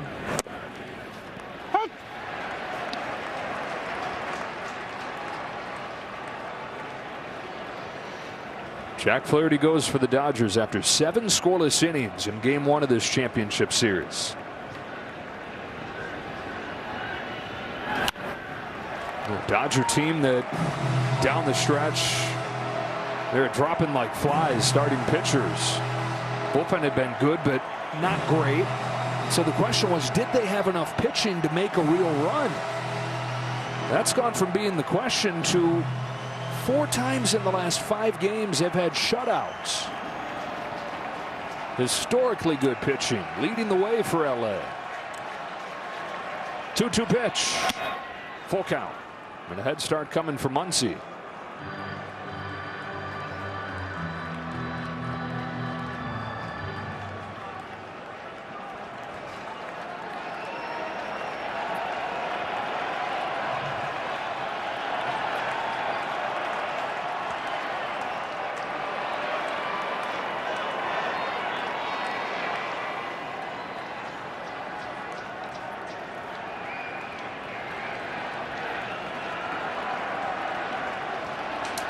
There goes Muncy. Here comes a 3-2, and it drops in there. Strike 3. Scoreless 5th for Buto. Halfway home in game 4. OMG. They're hoping to say that as this game goes on. Looking for a comeback to tie this series. T-Mobile, America's largest and fastest 5G network. As we speed around Citi Field, 5-2. Dodgers in front to the bottom of the 5th inning. Yoshinobu Yamamoto, 7 strikeouts, just 1 walk. 9-1-2 coming up for the Mets. It's Francisco Alvarez, who singled the monkey off his back his last time, and a first pitch curveball that he taps foul here. Yeah, you know that was a relief big time for him. He has been struggling and catching this team at a young age and doing all the things you have to do with a pitching staff defensively. Now he's looking to add a little offense. Oh, look out. And it hit him. Leadoff man is out. Alvarez in pain. Hopefully that's just a Charlie horse there.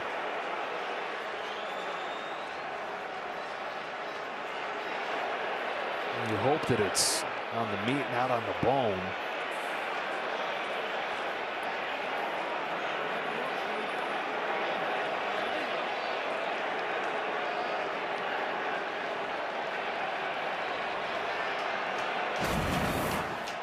Yeah, this one fastball that catches him right in the middle. And you know it's cold. You know he wants to stay in there. That ball hurts.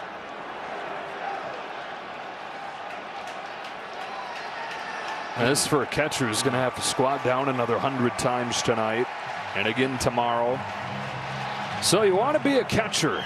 You're just talking about everything on his plate as a 22-year-old, managing the staff and all the game planning and the information that comes with it, in addition to the pressure of hitting.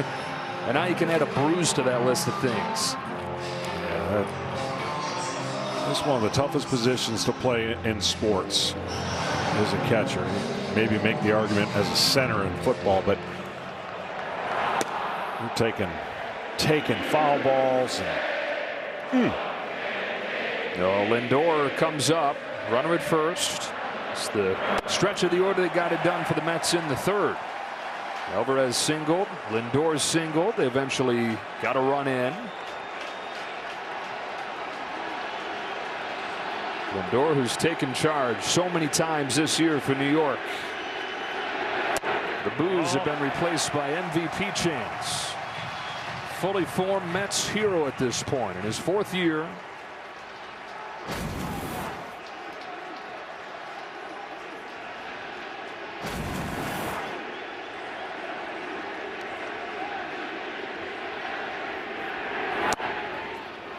Point fastball, 2-1. Well, I thought before this series started that whatever team got the most innings out of their starting pitching would come out ahead. The advantage on paper maybe went to the Mets, but it's the Dodgers who are getting more innings out of their starting pitching in this series. Out in front, 2-2.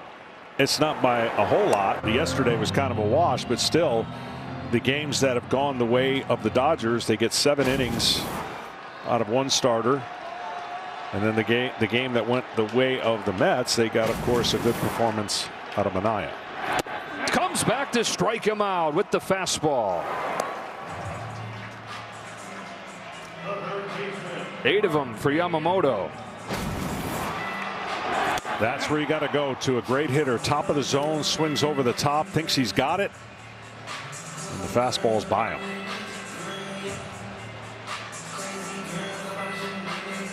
And it looks like that's going to be the last hitter that he faces. Dave Roberts makes the walk and takes it from Yamamoto with 1 gone in this 5th inning. He'll be aggressive with his bullpen. Evan Phillips is coming in as Mark Vientos comes up.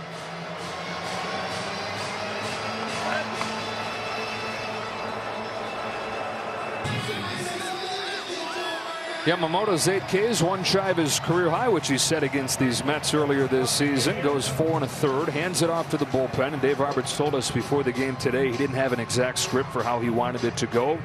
He was going to use his eyes, and he saw Vientos taken deep earlier and makes the change right here. This is a nasty bullpen. They're tough. They spin the ball, and this guy spins it really firmly on his breaking ball. First appearance of this series for Evan Phillips.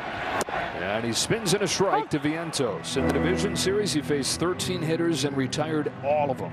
He has that low kind of just angle that hitters, especially right-handers, just don't see that breaking ball, and he has great tilt to it. This is part of the bullpen that has been untouchable for the Dodgers in this postseason. In the 5 wins in this postseason, the bullpen has combined for 24 2/3 scoreless innings. And Joe, we talked about it, you know, on our drive here and just talking about the strategies. For this to work for the Dodgers, it has to be a quick series, right? They're going for quick wins. They're trying to post their leverage with their bullpen to finish a game. That's a lot of innings.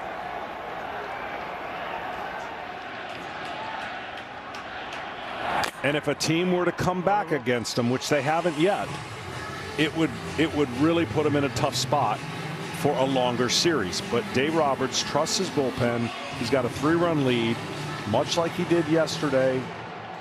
He's going to do this, and hopefully it'll work, and it'll be a quick series, and they can rest. Alvarez at first, one away. Phillips comes home with a 2-2, and a fastball gets him. Vientos like a house by the side of the road there. It takes strike 3. Tremendous fastball after seeing so much spin. Froze him. But that's the balance of risk reward, right? Everyone talks about the formulas that work on paper. But what the Dodgers have shown is their bullpen has been as good as advertised, and they haven't shown any cracks yet. A strike on Alonso, and the Mets made their fortune against bullpens the first 2 rounds, and 2 good ones. The Brewers and the Phillies haven't been able to crack through against the top relief arms for LA yet. Can Pete Alonso get him going? 1 for 12 in this championship series without a run batted in. Now, game 2 was considered a bullpen game, but it wasn't with the highest leverage guys, so that didn't go well, and they lost that game. The Dodgers more or less punted that game as it went on, the early deficit. And so one of the benefits Dave Roberts sees at this stage of the series, and again, this goes back to what you're talking about, needing it to stay a short series, you're not getting overexposure. Right. And they try to keep it that way. It becomes hard as the series goes long. Phillips strikes out Vientos, gets ahead of Alonso 1-2, and comes back home. Ground ball to short for Tommy Edman. Evan Phillips continues to just mow hitters down, 15 up and 15 down in this postseason. Ohtani's going to hit when you come back. Wear what the players are wearing on field during the postseason. Check out the largest selection of jerseys, caps, hoodies, t-shirts, and more at MLBshop.com. Back at Citi Field, top of the 6th inning. Dodgers in front 5-2. Chris Taylor flies the first pitch that he sees from Jose Butto to Starling Marte for the first out of the 6th. And it brings up Shohei Ohtani. Last night, here was the homer. He showed you how far he caught it out front. That pitch was down. Today, the homer. He catches it out front, but it's more of a flatter swing in the zone. He's got to get it because the ball's up.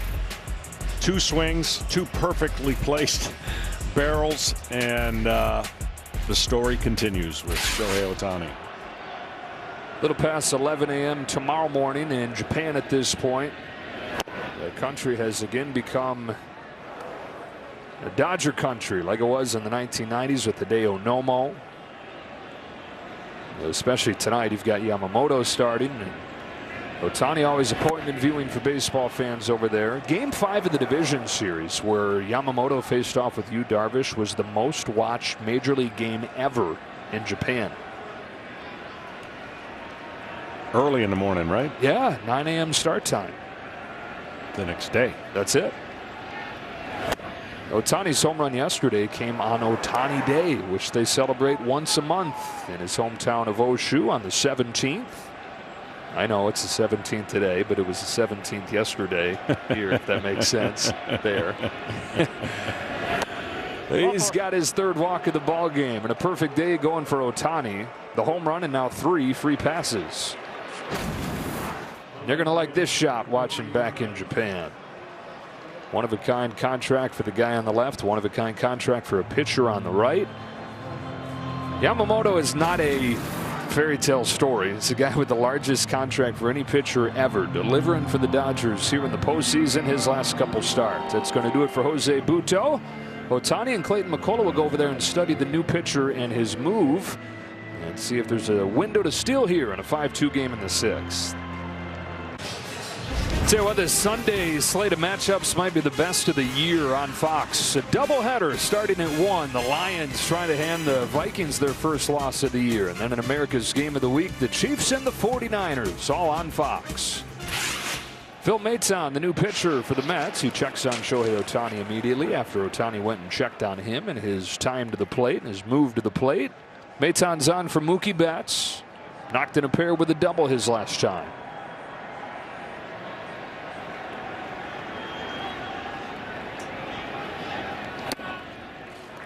Strike one. Well, Maton, he's one of those guys, doesn't show much emotion, just kind of goes after it.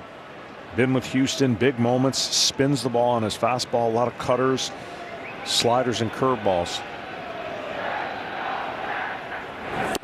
He's one of those guys, John, in game 2 that lived on the edge for these Mets. Yet Maton and Stanek and Diaz all gave up multiple base runners, but all 1 1/3 scoreless innings. Kind of what you're talking about, unfazed by the pressure and the stress. Having pitched in so many big games before. Carlos Mendoza was talking about facing him when Mendoza was the bench coach with the Yankees, and he'd see him on the other side, and he'd say you'd be happy to see him come into the game, and then it'd be like, wait a minute, what? Would just shut us down? Yeah, he said Houston had all those arms that could throw 98, 99, and this guy just came in and got outs. And to now he gets to see him on his side, and he understands. Guys just pop up the ball, don't square it up, don't see it very well. Real live wire, too. Real firecracker down there. You're never going to know. He could have won the lotto today, or he could have given up a home run. There's no difference between his emotions. You love that, though. The pressure cooker of the postseason. Mookie Betts sends a high fly ball to deep left field. Nimmo's going back at the wall. It's gone. Mookie Betts goes deep. The Dodgers have broken it open. And a day after the unsung heroes chip in, it's the superstars at the top of the order. Ohtani and Betts both going deep, reaching in 7 of their 8 times up.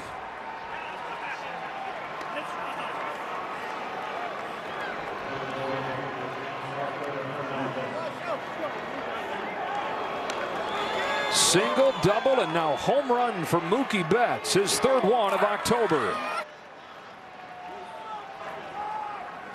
Mookie is a special player.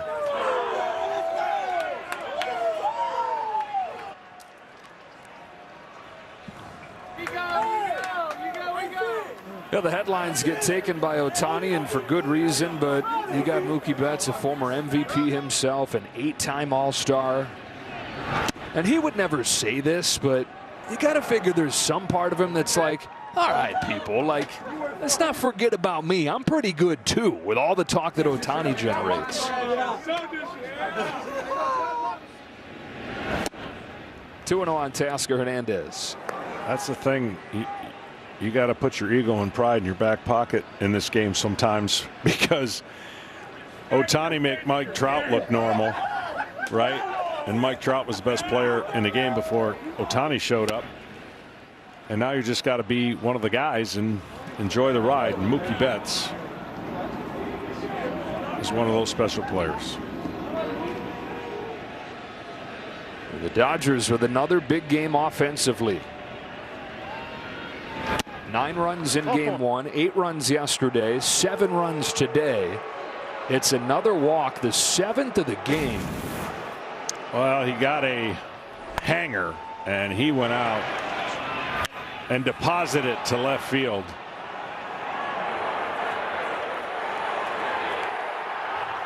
Mookie's played in a lot of postseason games throughout his career. Back to his time in Boston, this is the first time he's driven in 4 in a playoff game. And he and Ohtani together, John, 4 for 5, 3 walks, 5 runs batted in, and 6 runs scored.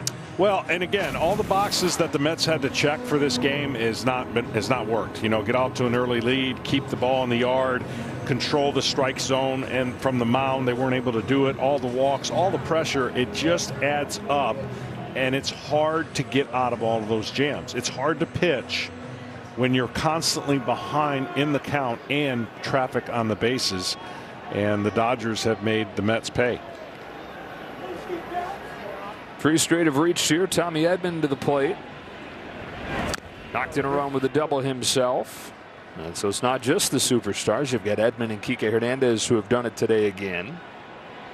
And this lineup just looks so long at this point. I mean, even today, no Freddie Freeman in there. And still 7 runs on 7 hits and 7 more walks. This could be due 2 here. There's one over to first. Not in time. Edman runs well.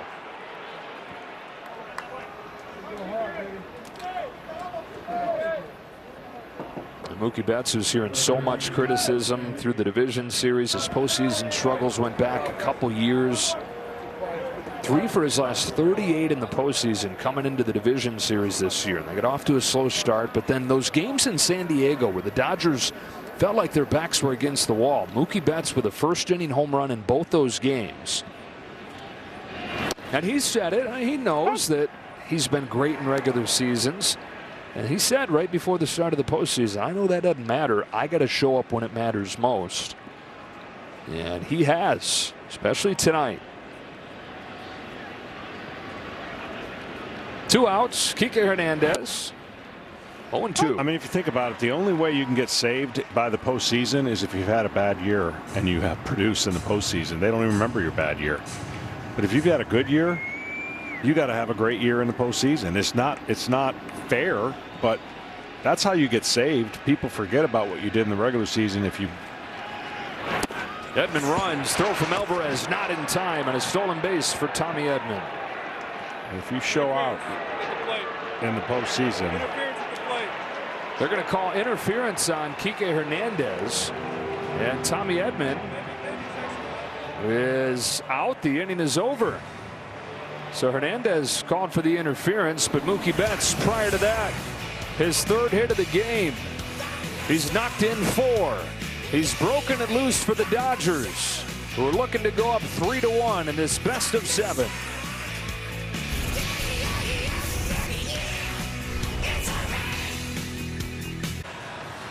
Well, the Mets brought in Jose Butto to face Mookie Betts in the 4th inning. Promptly doubled home 2 runs. They bring in Phil Maton to face him in the 6th, and he promptly launches a 2-run home run. Evan Phillips, after retiring 2 hitters in the 5th inning, is out there for the 6th. The Dodgers lead by 5 as Brandon Nimmo leads off. Got the corner. pretty long wait for a reliever who probably doesn't wait that long when he comes in. He probably does his job and then done for the day, but got to face 3. Ball. You know, the walks, John, that the Mets pitchers have issued, it's just so deflating for the environment in here, which is electric. You know, they're looking for reasons to stay up, but it just takes the air out of the building. Free pass after free pass. No, it does, and look, I mean, that's you got to give the Dodgers credit. You know, not every team, even if their DNA is to not swing outside the strike zone, can be this patient in the postseason and really execute a game plan like they collectively have, and give them credit. Yeah, the Mets were up against them in this division, I mean this series, and just haven't to this point been able to get enough strikes, to say the least. The 29 walks at this point is one shy of the LCS record for the first 4 games. The 1974 Dodgers drew 30 walks in the first 4 games against Pittsburgh. Nimmo slaps one down the line, foul. The toy cannon Jim Wynn had 9 of those. 9 walks from one guy. And the other thing that probably won't get as much credit is Dave Roberts is putting the pedal down to give his offense the ability to add on, right? He's bringing in his bullpen up 2-1, trying to make it a 3-1 series and go for the kill tomorrow. Nimmo serves this ball into left field, and he's got a leadoff hit. How aggressive are you with your top arms, though? Is a 5-run lead enough where you can shift to the underbelly here? I would think so, but we haven't seen it from him yet. It was 8-0, and it was an elimination game, and then it was a big lead the other night, and he still stayed with those arms. He's really looking for lanes of the lineup with his arms to not see those guys in consecutive games or that many times throughout the series. The bullpen has been a big part of shutting these guys down. For Nimmo, just his 2nd hit of this series. Only one of them for Alonso. A ball on Marte.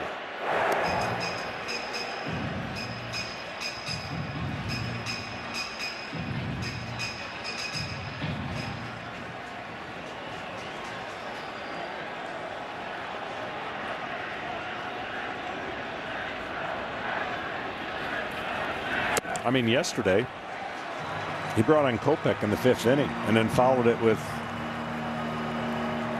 the guy that closes sometimes. You know, still close though. Still close at that point. Still close, but early those guys are usually pitching late. So it just showed you where he thought the importance was at that point. And then, of course, the offense added on, and it became a rout. But look, even if he wanted to go mostly lower leverage relievers here, there's still a lot of this game to cover. You only got 4 1/3 from Yamamoto, so you may be forced into using more of your higher leverage arms. Flaherty going tomorrow, then the off day if it were to extend to a game 6. Sharp grounder and through. Back-to-back hits for the Mets to open the 6th. Making a little bit of noise here against the Dodger pen. Starling Marte has come to life the last few days. First and second, nobody out.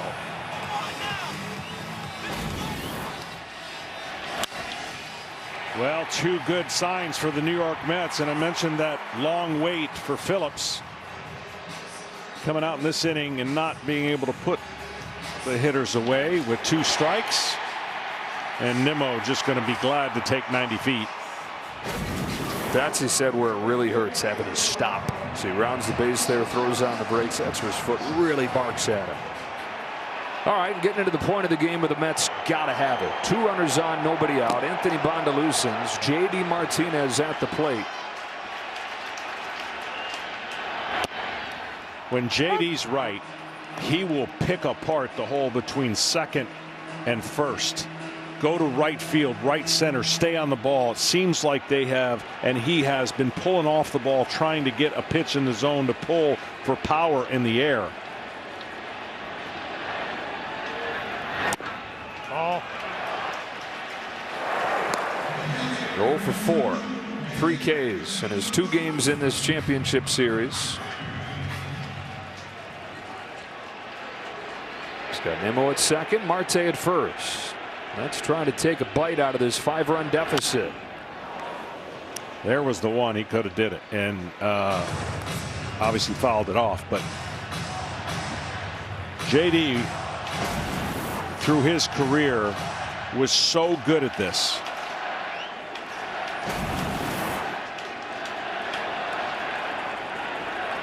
One, 2 is a fastball away. Count evens up. 14 years in the big leagues. Hitting whisperer, as old manager Dave Roberts called him this week. 2 on, nobody out. Waits on a 2-2. J.D. Martinez lays off the slider.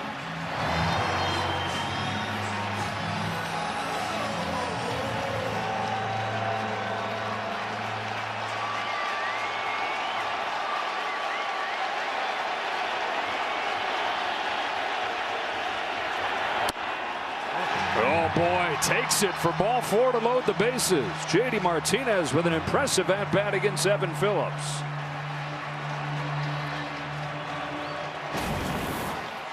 Tried to lock him up inside, and this ball just misses. Gets off the inside part of the plate with the sinker movement. And J.D., even though he didn't get a hit, that's a big walk. And an opportunity for the Mets and Iglesias to get this crowd back in it. They're trying. Got them standing, bases loaded, nobody out. You got to get 2 at least. You wonder about a little bit of rust for Evan Phillips, who retired 15 hitters, all 15 hitters that he had faced coming into this game, but has not pitched since last Friday. 3 in a row reach against him to open this 6. Well, and the big part of it, when he came in, he was completely nasty for those 2 hitters, and then you sit for a long time.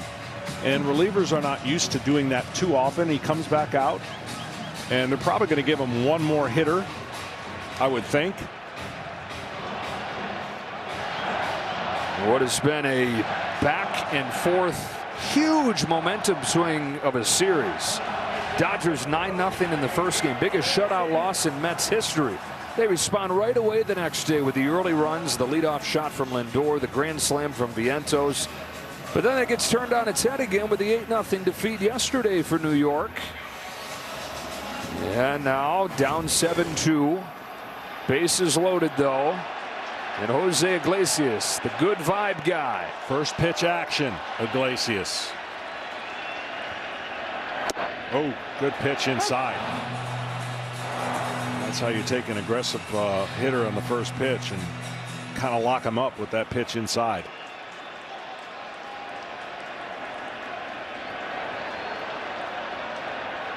A 1.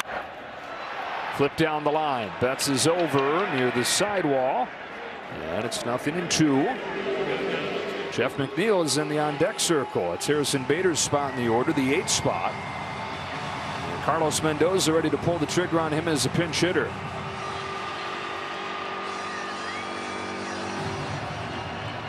Evan Phillips, untouchable this postseason. The Mets leaning on him here in the 6th. Iglesias takes the ball, 1-2.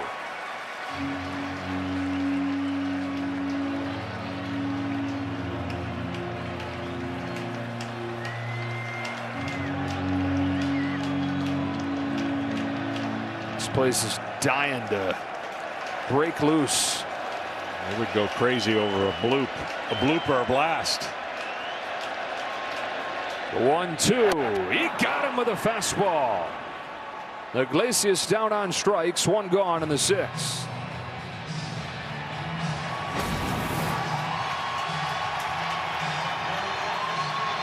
Perfect pitch. For the series, this has been the Mets' kind of weakness right now. Runners in scoring position. 4 for 23, 0 for 4 tonight. They've announced Jeff McNeil as the pinch hitter. Crowd saw him walking up there, started to get excited. Anthony Bonda's ready to go. Will Smith visiting, maybe buying time for a couple more warm-up tosses. Let's see if Dave Roberts goes for the lefty-lefty counter here. And that took a step up and stopped. Evan Phillips has had times this year where he has really struggled against left-handed hitters, but he's going to get a shot to face McNeil here.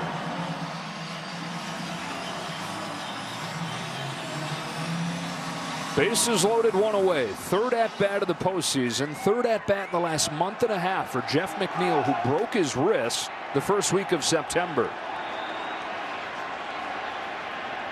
Chance to get the Mets back in this game. Swings and misses.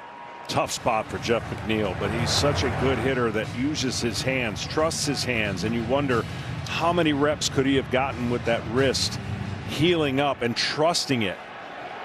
He's another guy that can serve it through the shortstop hole in the left field. Punches this one foul, 0-2.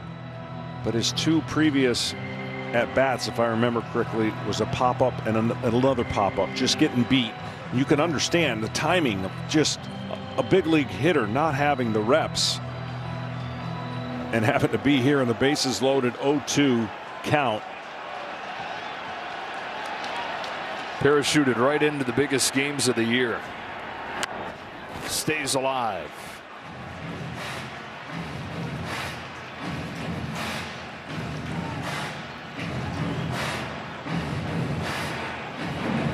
Nimmo and Marte singles to start this inning. JD Martinez takes the walk. 32nd pitch coming from Evan Phillips, who's well rested. 32 pitches, new season high. Another 0-2.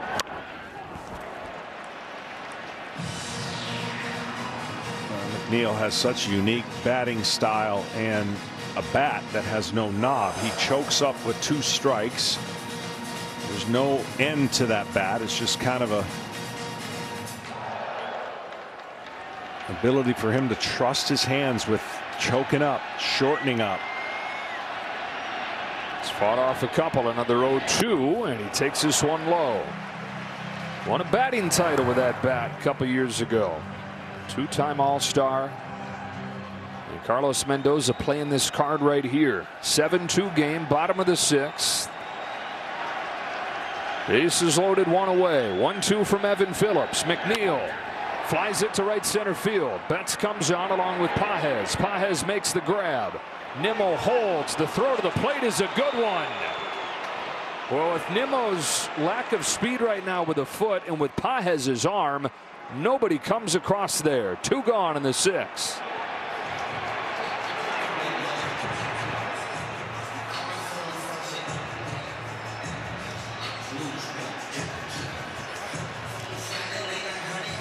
Jesse Winker is sent into the on-deck circle. He's going to pinch hit, it looks like, for Alvarez.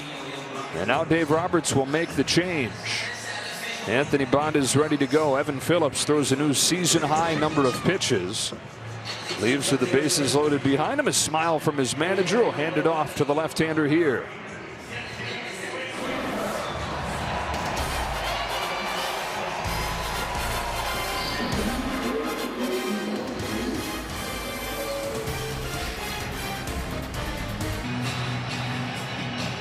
A missed opportunity for the Mets to get a run in there. Had the wrong guy at third.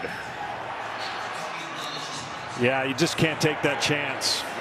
You know he's not running well, and the last thing you want to do is get thrown out at home when you've got potentially 4 runs with the next guy at the plate. So it's going to take a 2-out hit to keep this going against a tough, nasty Blake Trinan. Yeah, said it was going to be Bonda, but he goes with Trinan here, thinking more than just about this head-to-head here, thinking about the top of the order looming after Jesse Winker, who pinch hits and watches a video game pitch in there for a strike. It's just so hard to describe to the viewer at home what that pitch does and how late that breaks. It's a ball the entire way to the last minute. Trinan throws. Winker pulls one in the air to right field. Betts is going back. He's got room. Sends a scare into the Dodgers and a little bit of a jolt into the Citi Field crowd, but it dies on the warning track. And the Mets have this one slip through their fingertips, leaving the bases loaded in the 6th.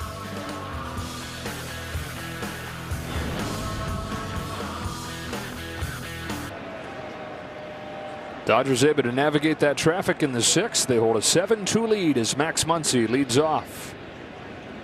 Historic run going for Muncy. 11 straight trips up there. He's reached base. He's got 2 home runs, a single, and a whole bunch of walks. The first hitter in postseason history to reach an 11 consecutive plate appearances. Make it 12 with a bullet into center field to lead off the 7th.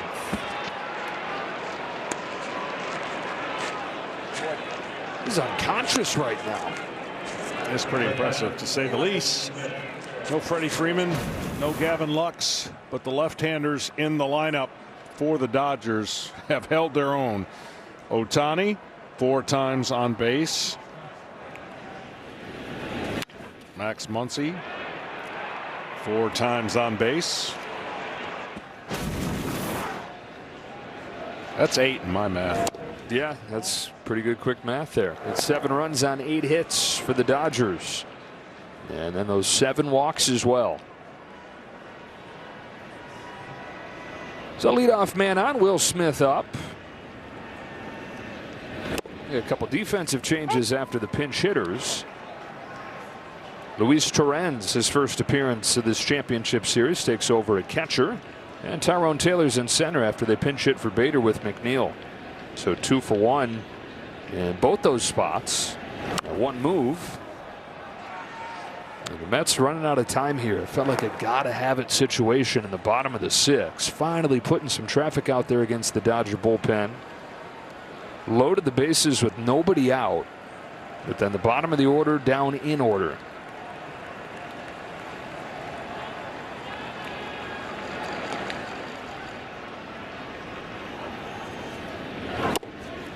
Drops in there to get Smith.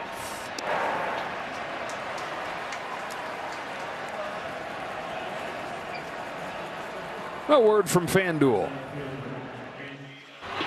This MLB season, FanDuel is taking you out to every ball game. 1 on 1 out, and up comes Andy Pages. Showed off that arm of his to keep Nimmo from going home. His arm and Nimmo's foot combined in that. This is a guy who was a pitcher before he was an outfielder growing up in Cuba.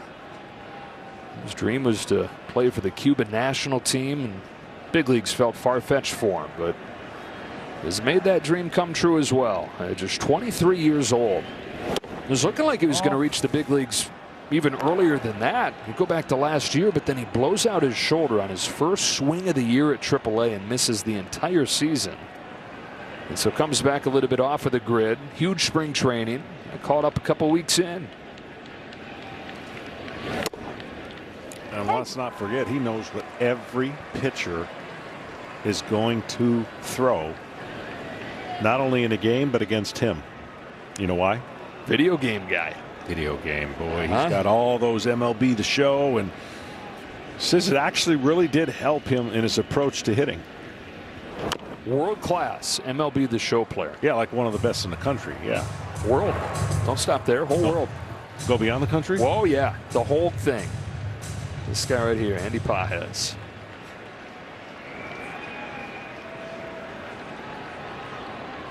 No for 3 today. He's 1 for 7 in this series. Ouch. He comes up and gets him on the hand. He'll get first base. Dodgers come out and take a look at him. All those small bones on the fingers and hand there. Yeah, he's pointing down there near his wrist. Two-seamer rides in and gets most of the hitters right underneath that wrist, because they go to swing and are not getting out of the way, and that's a tender part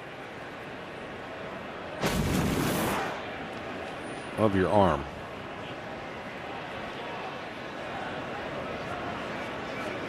Looks like Pages is going to stay in this game, and we'll check in with Tom Verducci. Yeah, as you guys pointed out, too many walks, of course, but there's other effects here. One of them is it keeps turning the lineup over sooner. Ohtani's back in the on-deck circle again. He and Betts have already taken 8 plate appearances in the first 6 innings of the game. And it's also count leverage, guys. 4 of the first 4 Dodger run-scoring hits all came with the count in their favor. There were times this season where it felt like Ohtani was always up. About to get up there for the 5th time over the first 7 innings as Chris Taylor goes down to a knee, swinging and fouling that one into the glove. Well, they have definitely controlled the strike zone, and very few swings like that. But this is how he swings. This is his approach. Pretty much every pitch.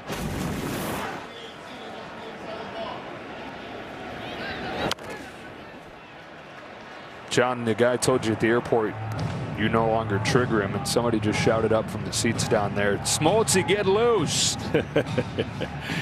Yeah, you don't want to see that. That'd take too long these days. Ugh.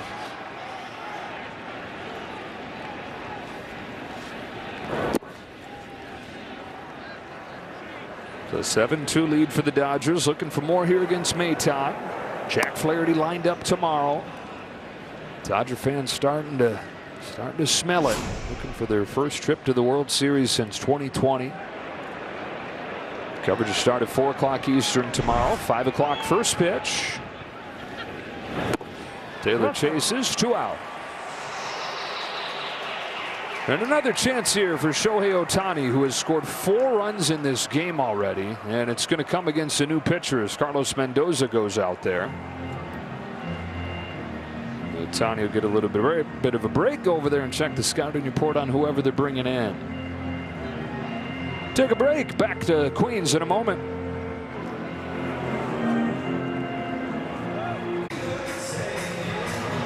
Dodger owner Magic Johnson taking this one in. There's Doc Gooden, who caught the ceremonial first pitch last night from Darryl Strawberry. Joe Torre in the building. Scarlett Johansson and Colin Jost.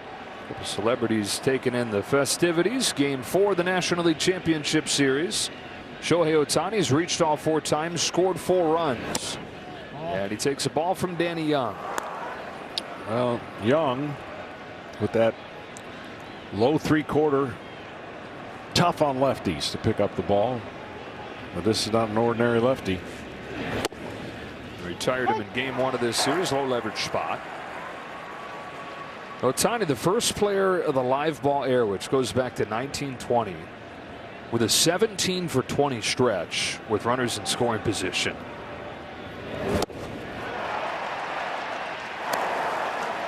I mean, there's so many things, you know, for since. But this guy, in so many ways, he's the only. Like, there's so many things that he does, there just is no comparison.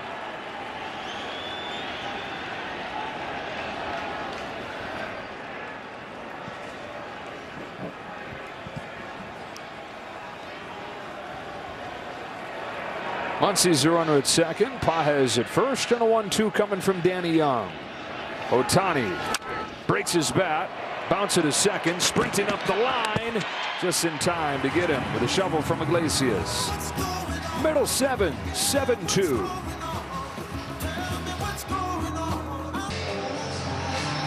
MLB Together is baseball's platform embodying the sport's commitment to philanthropic causes and mental wellness efforts by teams, players, and the league. To learn more, visit MLBtogether.com.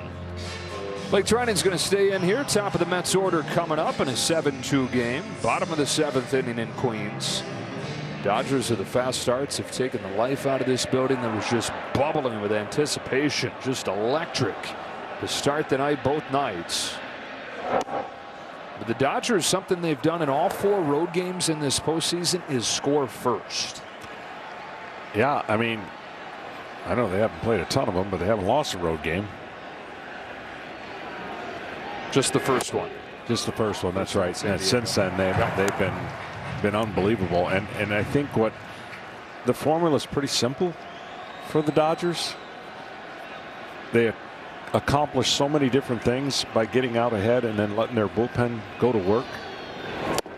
It's not so simple for the other teams because they haven't been able to slow down that offense that is just owning the strike zone when they're up in the box. Relentless approach from this offense. 2-1 to Lindor. By the hands for ball 3. And it's that combination of patience and power. Still hitting the ball out of the yard. 2 home runs in this game, 5 over the last 2, but squeezing the life out of pitchers with the walks. Lindor smacks one on the ground through to lead off the 7th with a hit. Second of the game for Francisco Lindor as we near 11 o'clock here on the East Coast. Shohei Ohtani has reached 4 times in this game. Led it off with a home run. He's scored 4 times. The first Dodger to score 4 runs in a postseason game since Steve Garvey in 1974. Yoshinobu Yamamoto goes 4+ innings, and Mookie Betts has joined Ohtani at the top of the order, delivering 4 RBIs, career high for him in the postseason. The Mets have had traffic these last couple innings against the Dodger pen, but have not been able to cash in. Throws a little bit off the mark, and so is that one, and so they avoid the double play. Vientos aboard on the fielder's choice.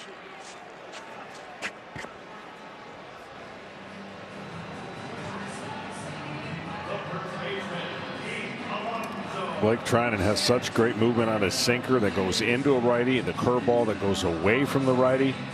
Covers both sides of the plate, makes it a nightmare to try and square up. Hence a lot of ground balls and strikeouts. Here's Alonso, who's just 1 for 13 in this championship series. Well, it seemed like he was headed out very quietly with by his standards, just average regular season. For that swing saved him in Milwaukee. That's going to have to dig deep again.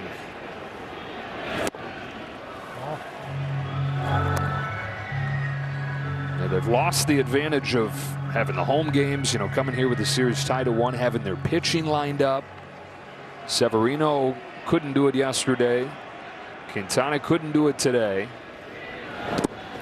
And now the pitching turns in the Dodgers' direction in their favor with Flaherty tomorrow against what is a bullpen game for New York.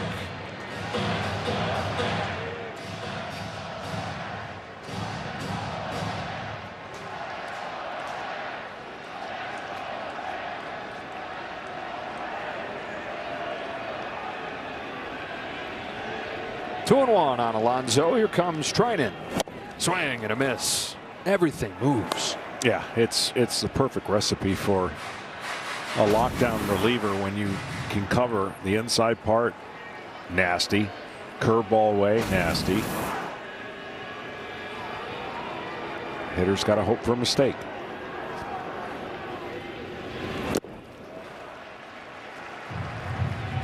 Count goes full on Pete Alonso. Blake Treinen in his 10th season. Back after missing last year, most of the last 2 years with a shoulder issue. Had surgery, was getting ready to come back this year, and then in spring training took a comebacker and broke a rib. And so the start to his year was delayed. What's another month, though? You've been waiting 2 years. Strikes out Alonso. 2 gone in the 7th. Brings us to Fox Foresight, powered by Google Cloud. Mets chances at getting 1+ run, and Mets fans are saying, well, thanks, Google. 1 run's not going to do us a whole lot of good here. Down 5. Thanks to Google Cloud for powering these real-time insights as Nimmo comes up. Blake Trinan says a lot of the movement that he's known for comes from an accident when he was 2 years old. He was at a family get-together where the uncles had him carry this vase of flowers into the aunts, and he tripped and fell, almost sliced his thumb off.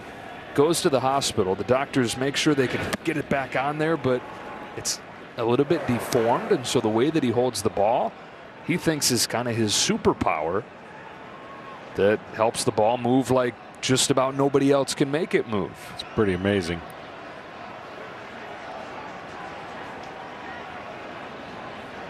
Oh, 2 to Nimmo. He's modern day Mordecai, 3-finger Brown. Lost a couple fingers chasing after rabbits. Jammed them, bruised them, and then lost them in some farm equipment. And credited his curveball with the deformity of his pitching hand.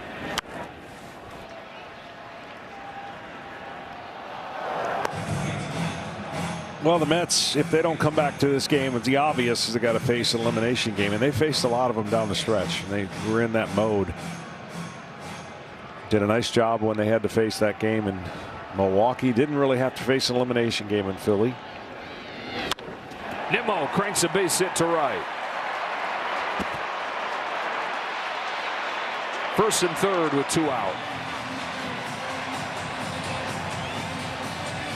So Nimmo, who went into last inning 1 out of his last 18, has 2 hits the last 2 times up.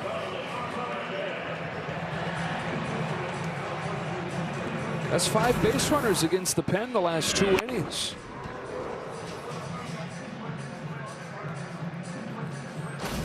Good sign, but you're still down 5, and just scoring runs at this point would be huge for the Mets, who have missed out on some opportunities.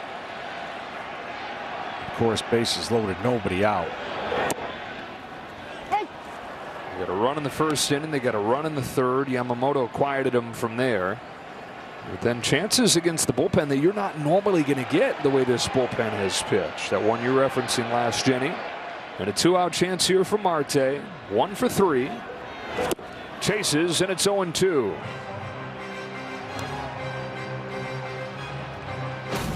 I mean, this is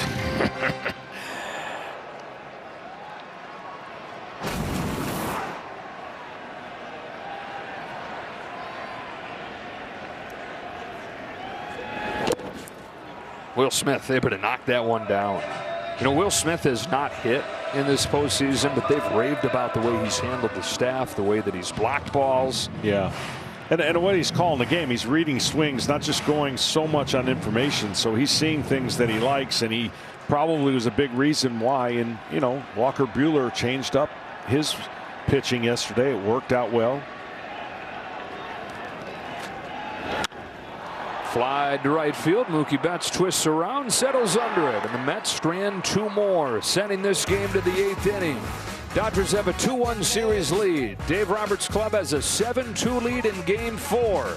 Starting to smell it here in New York.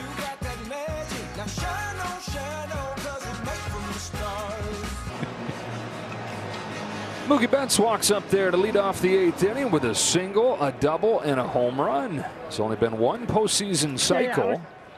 His old Red Sox teammate Brock Holt had that. And he still needs the hardest leg of it, a triple, as he leads off this 8th inning. Dodgers 7, Mets 2. Joe, John, Kenny, and Tom here at Citi Field. Danny Young stays on and comes home to Mookie Betts with ball 1. Do you think he knows? Yeah, right. Some people Some players don't pay attention to that. But yeah, I think you're right.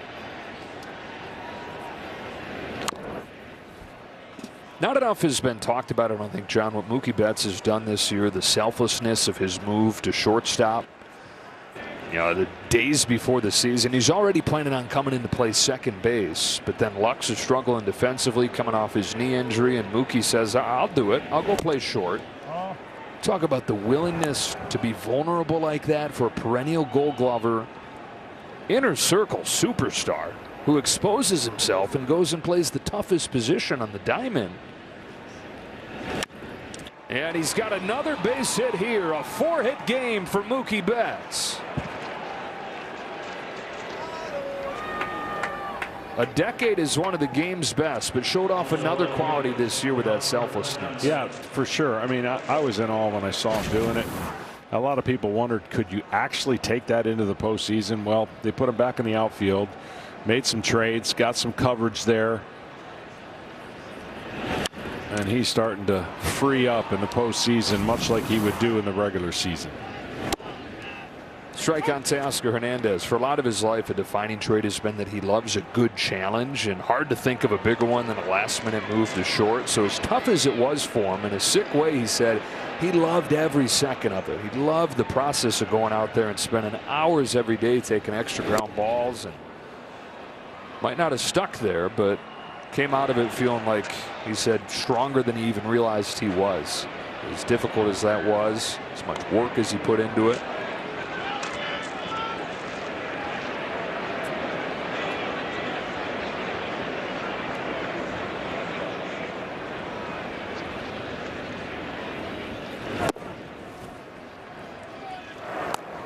Hard to believe Betts is in his 5th year in LA.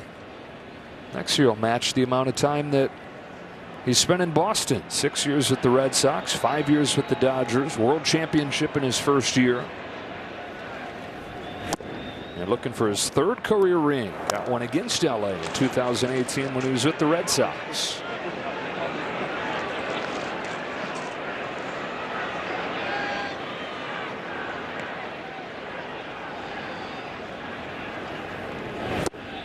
Another walk. That ties it, doesn't it? Ties the record. 30 of them. Ties that record. 30 walks over the first 4 games of a series, and it's the first time in postseason history that a team has issued 8 walks in 4 consecutive games.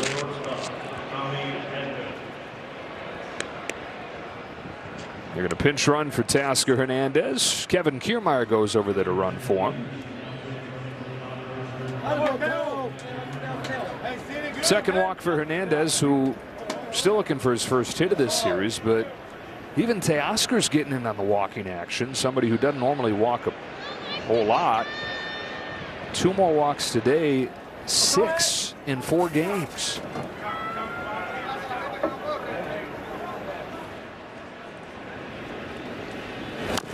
You got the Dodgers with a 3-1 series lead here as Tommy Edman, or a 2-1 series lead here as Edman fouls that one off. You got the Yankees, the 2-1 series lead in the American League, and both teams elite when it comes to not chasing these days, drawing walks, and putting that added pressure on pitchers. And speaking of those Yankees, they'll be back in action. Game 4 for the American League Championship Series tomorrow. Heel goes for the Yankees in Cleveland. We're, of course, with you on FS1. Coverage starts at 4 Eastern. Game will be at 5.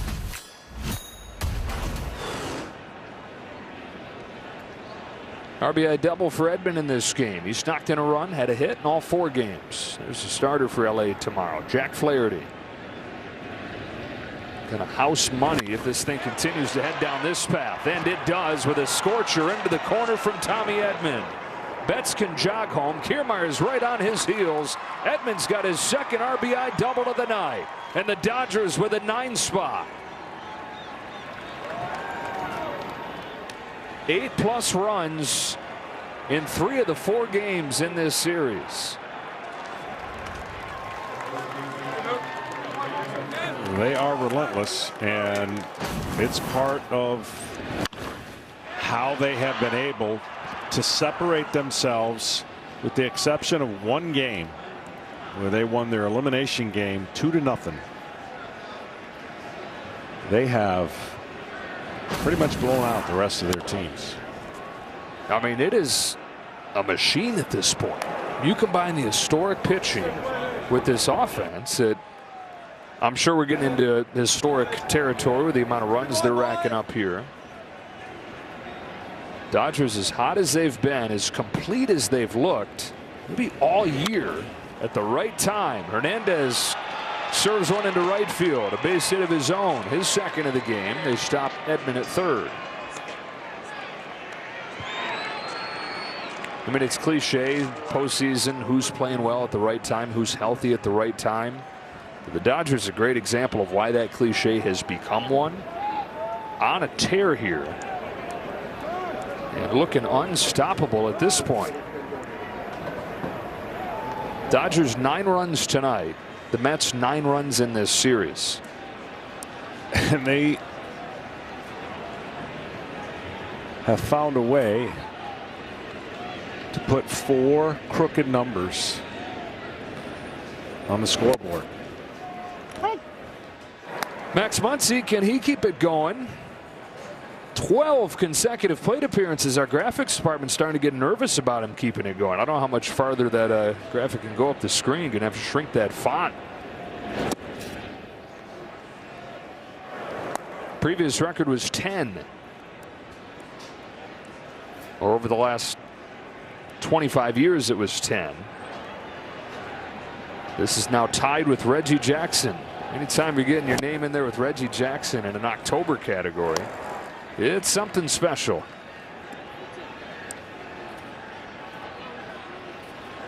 And the fans that have not hit the exits have covered up their eyes.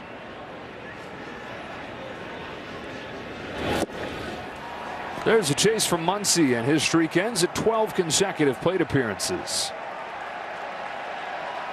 Sarcastic cheer from the crowd. One of the rare swings and misses too out of the strike zone on a bad one, who's controlled it yesterday. Never had that swing outside the strike zone, but went after this one. So that's how Young gets his first out of this inning. First and third for Will Smith. Strike to the corner.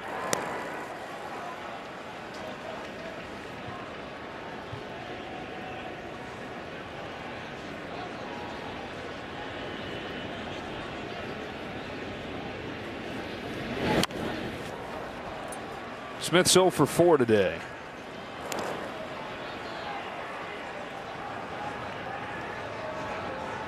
Only guy in the lineup that hasn't reached base yet.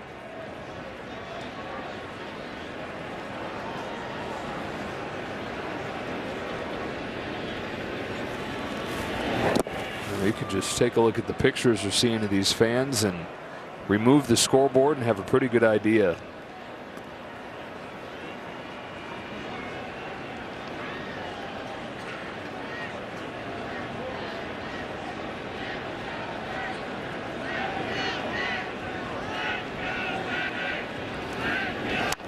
Smith goes up the middle, base hit center field, double digits for the Dodgers in game 4. It's 10-2. If you want to sum it up in one purple character, Grimace didn't know what he was signing up for back in June when he threw out that first pitch. Helped turn him around, but they've driven him to drink. He's gotten emotionally attached. That's a dangerous thing in sports. 10-2, Dodgers ahead of the Mets. Grimace, who has his own seat at Citi Field. And there are many of them these days. A lot of people come and dress as the McDonald's character. Say one thing, he hasn't changed one bit. Look on his face, exactly what it was back in June when he first got here. Just pried open that mouth to get a Modelo in it. His seat, empty tonight.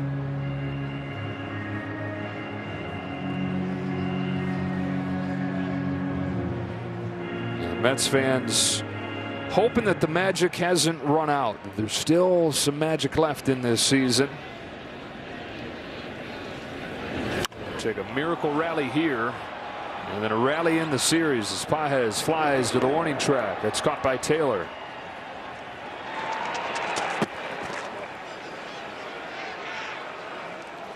Since the series has shifted here to New York, Dodgers have outscored them 18-2. Yeah, and look at the run totals for the last 6 games for LA. It's been a clinic, and it's not a clinic that the Mets want to see anymore. And you know, the makings of this game was 3-2 in the 3rd, and then all of a sudden, every opportunity the Dodgers had to score, they have done it, and every opportunity that the Mets had to score, they didn't do it. And that's a big difference in how a game gets out of hand and swings the wrong way. You know how many decisions are made differently if the Mets score those runs with the bases loaded, nobody out, from Dave Roberts to everything that you can think of, and it just didn't happen for the Mets. Dodgers well above 300 with runners in scoring position in this series. The Mets are 4 for 26. With really, really good opportunities, not just always with 2 outs, but goes back to yesterday, bases loaded, 1 out, crucial situation, 2 tough strikeouts. And then today, same situation to get back in the game, and did not push anything across.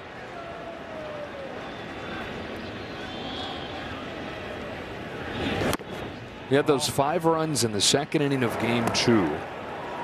They have 4 runs the rest of the series. It's been a mismatch.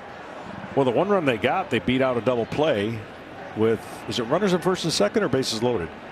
Bases loaded. Bases loaded, yeah. So they've had virtually 2 bases loaded opportunities this game and only came up with 1 run. With a walk for Chris Taylor, 9 in this game. It's a new record. Yeah, I mean, I've kind of lost track of the records. Seems like every time there's a Dodger up there, we're talking about a new one. Ohtani with the bases loaded. Uh-oh. Retired him for the first time his last time up. Ouch.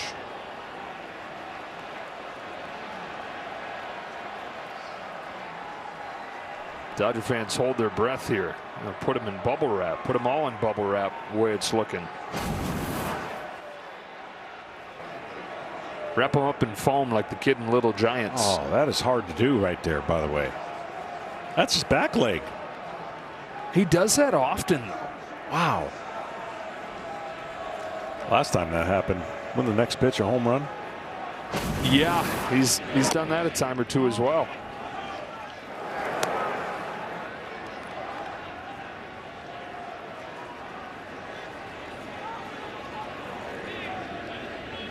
Bases loaded. They got their phones out, hoping to capture a Ohtani moment here. Took a rip, tried to give him one. Came up empty, 1-2.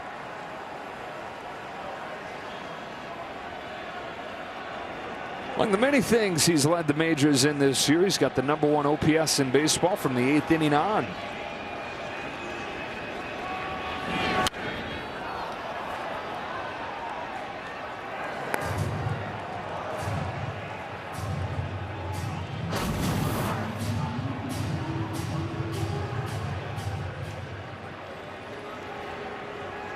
Still in some pain there as he fouls that ball off. Another 1-2 to Ohtani, taken for strike 3.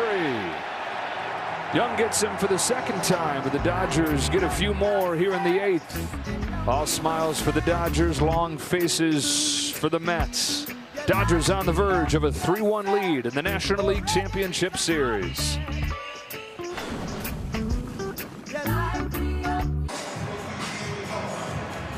Edgardo Henriquez, flame-throwing youngster, 22 years old, made 3 games in his major league debut at the end of the year, and then a bit of a surprise addition to the postseason roster. Ball 1 on J.D. Martinez. Sandy Pages has moved over to left field, and Kevin Kiermaier into the game in center. After a pinch run for Teoscar Hernandez.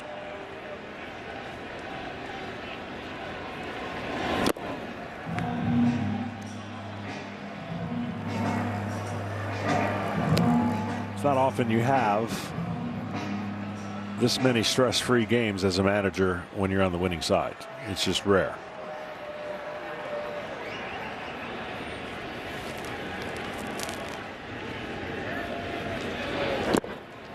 Especially when you're looking at having to cover multiple bullpen games, you figure, within a series. Dave Roberts got to be thinking going into each series like, man, I am going to earn my paycheck here. This is going to be high wire. Yeah, and again, that juggle of if it's close, you run the risk of burning your guys in a loss. But it hasn't been close. The close part is when he brought in the guys that put up zeros that the offense made no longer close. It's all worked in concert.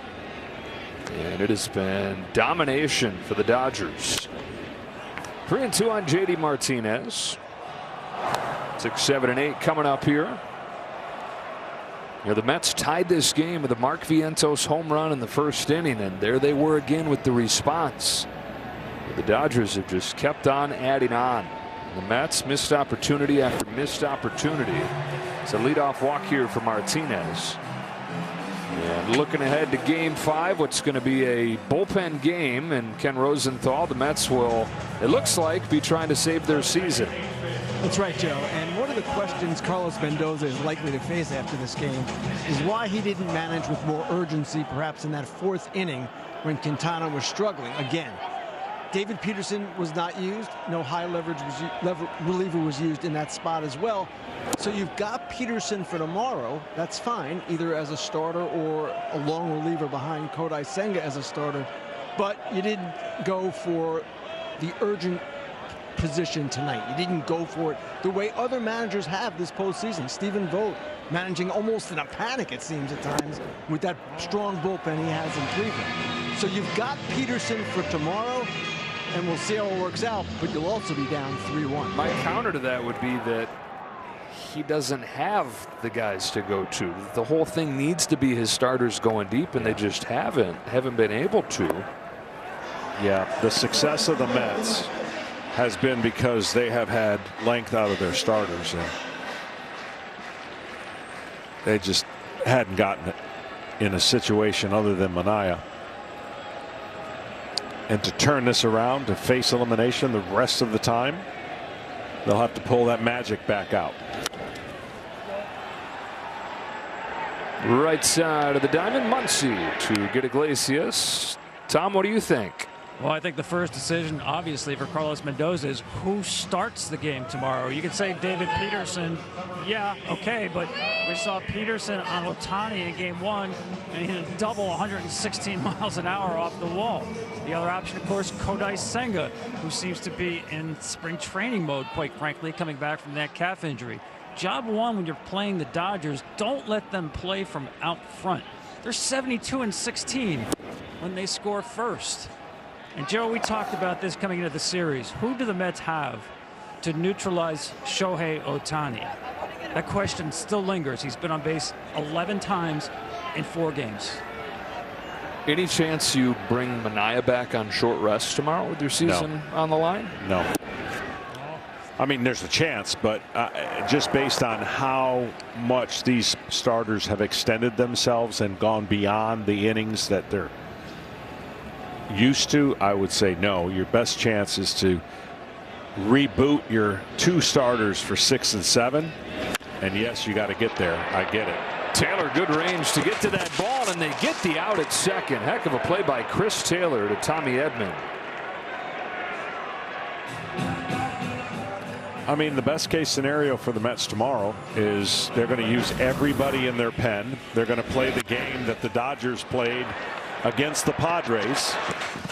Maybe don't have as many of those arms, but just to force a Game 6 and to go to LA, that's your only option. And so each guy will have to be very, very good and probably not given much rope. Taylor's going to take second. Luis Torrens getting his first at bat of this championship series. And first at bat of the postseason. Finished the regular season 0 for his last 16. So even with Alvarez's struggles, still no Torrens until he comes off of the bench here because of the pinch hit. Swap back in the 6th inning where Winker pinch hit for Alvarez.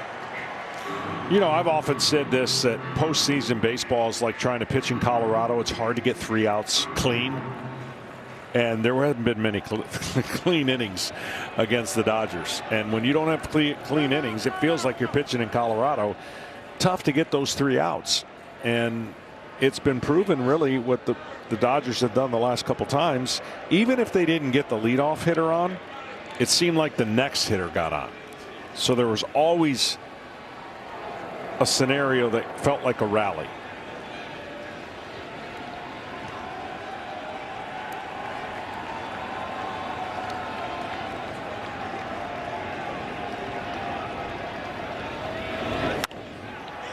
Pop flies, shallow center. Taylor's there. And that's a scoreless 8th inning for Henriquez.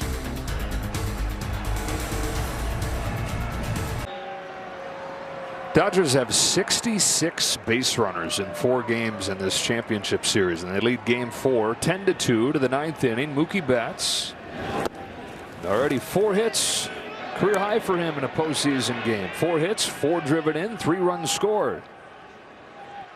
Did I see 12 men left on base? Yeah, so it could be worse. Think about that. Yeah. 12 men left on base is usually not a good stat. And they got 10 runs. Betts and Ohtani together reached 8 times. 7 runs scored between those 2 guys. 2 balls and a strike. So the Dodgers start thinking about wrapping this thing up tomorrow and then looking at a long break, depending on how long the other series goes. If they were to finish off tomorrow's game, if both championship series finish up in 5 games, then the World Series moves up start time. That's new this year. I think it's a really good move.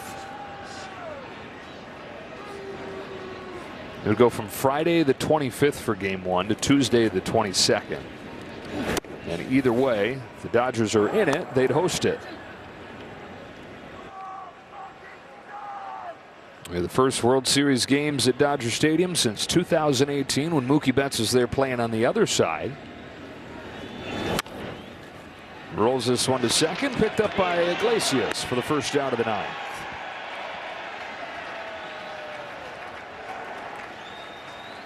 Guardians-Yankees series pick things up again tomorrow, game 4, after a game 3 that they will talk about forever there.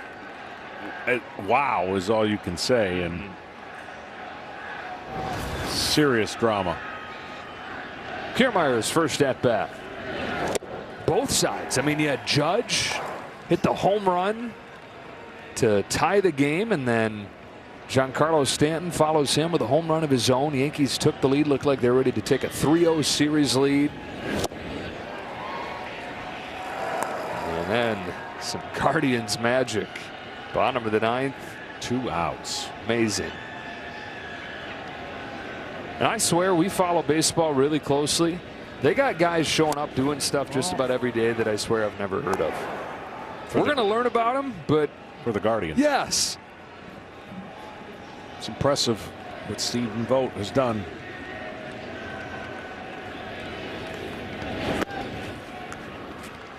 His first year, rookie manager here with the Mets in Mendoza, rookie manager there in Stephen Vogt.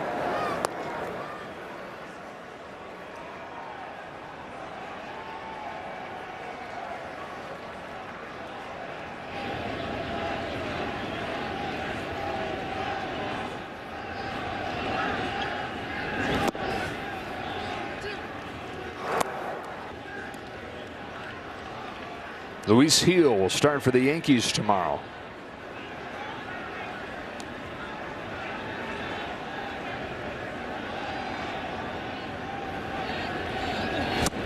Swing and a miss. 2 gone here in the 9th. Gavin Williams going to counter for the Guardians. Here are those big hits. Better learn the names. This is the guy they call Big Christmas. Jhonkensy Noel, who is 1 for 16 in the postseason.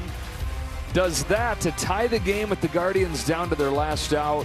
And then David Fry, who's been clutch for them all postseason with a no-doubt walk-off home run against Clay Holmes. Tommy Edman bounces this one back to Danny Young. That is the first clean inning There you go. The 4th inning yesterday.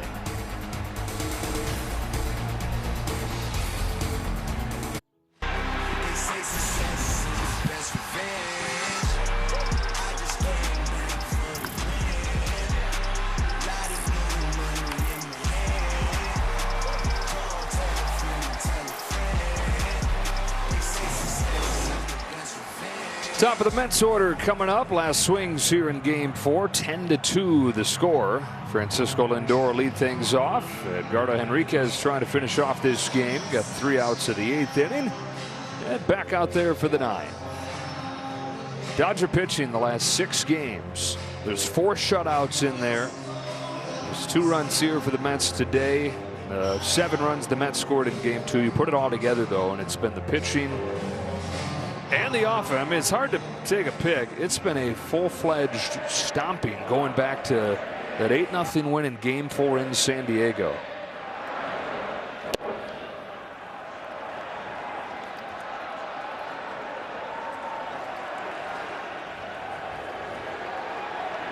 Well, the trend continued. They had the lead after 4 and didn't lose it. That's been the equation. Get the lead, shorten the game, bring that bullpen in. And then you don't even at that point feel like you need all this offense and how good the bullpen has been. It's just been gravy on top of it all. And so the Mets tomorrow will try to save their season. They've been in that spot before. Maybe not this long of odds. But time and again, they felt like they've been ready to officially be finished and have found a way to bounce back. Lindor's down on strikes, 1 gone in the 9th. It's been the culture for the Mets this year. The comebacks, right from the big picture of being left for dead in the standings and for the season to battling back to get into the postseason. Beating long odds just to get in. Beating the 3 seed, beating the 2 seed. It'll take a comeback for the ages here to beat the 1 seed. And tomorrow the goal will just be to win 1 game. Get this series back to LA. Where then you got a bullpen game going for the Dodgers in Game 6. That's exactly right. I mean, it's look at this point when many teams have been down 3 games to 1. You convince yourself to put the pressure on the other team when you win a game, because then they go to their home with 2 games to win 1. So there's many ways to slice it. It's not fun, but you just got to find a way to win a game because you're not ready to go home. Vientos with a base hit into center. Bite size. Get back into it, and that's what try to do. It's the anniversary of Dave Roberts' famous stolen base in Game 4. 20-year anniversary. Back in 2004 when the Red Sox were down 3-0 to the Yankees. Looked like that was finished, of course, and we all know how that went. They snapped the 86-year drought. Mets are trying to snap a 38-year drought. Alonso up the middle. He's got a base hit. Trying to gather some good feelings here going into tomorrow's do or die.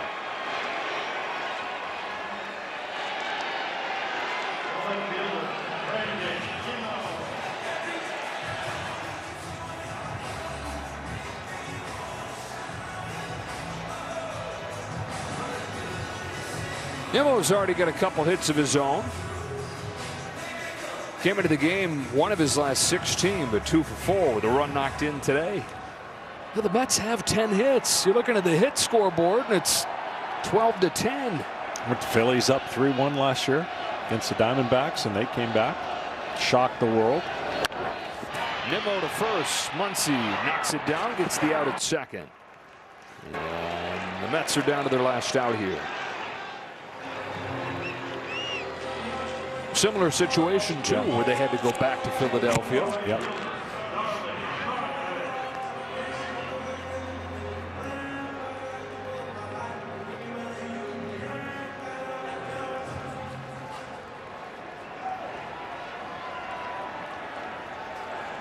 3 straight games of the hit for Marte. He'd been slumping a little bit going into game 2, but had 3 hits on Monday. He's got a hit in both games here in New York. A veteran, a throwback hitter here. 285 career average. 13 years in the big leagues for Starling Marte. Got him at the corners, 2 gone here in the 9th inning. And he pops it up right side. Muncy and Henriquez. Muncy makes the grab, and Dodgers dominate game 4. They're a win away from a pennant after a 10-2 win here in game 4.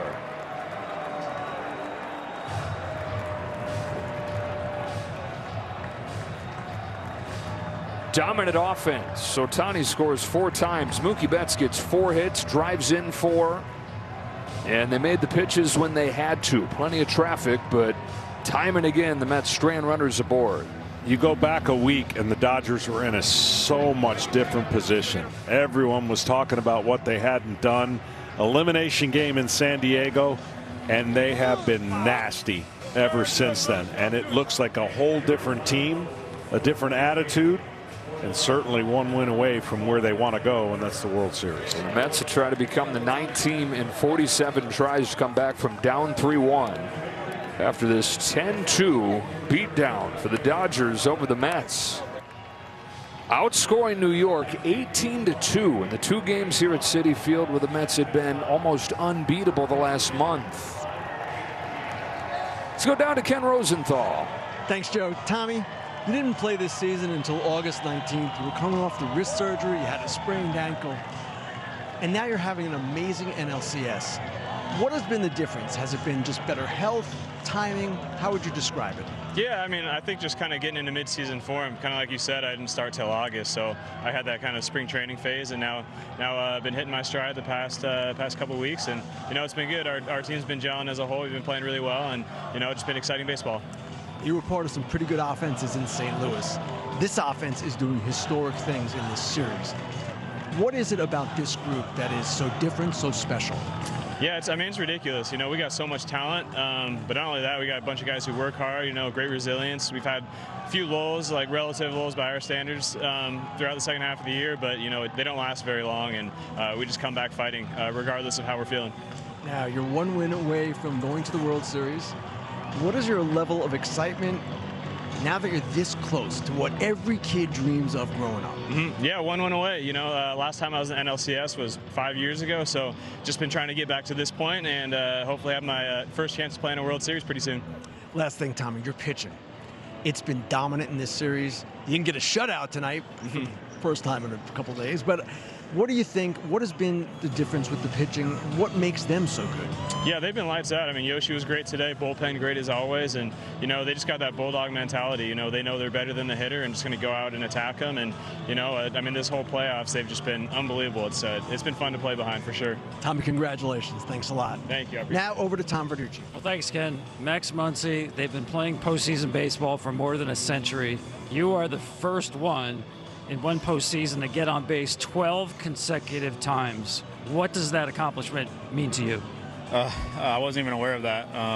That's pretty cool. The biggest thing to me is that means I'm getting on base for my teammates, giving them a chance to drive me in, and just creating traffic out there for the opposing team. And that to me, that's the biggest thing that means. Max, 4 games, 30 runs, 31 walks for this Dodger offense. Those are the numbers. How would you describe the way the Dodgers are playing offensive baseball?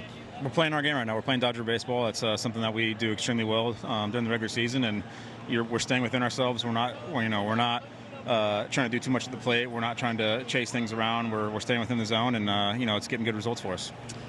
When you come to the ballpark tomorrow, you'll be playing a game to go to the World Series. I know you've been there before. What does this opportunity mean for you? For us tomorrow, it's a 0-0 series.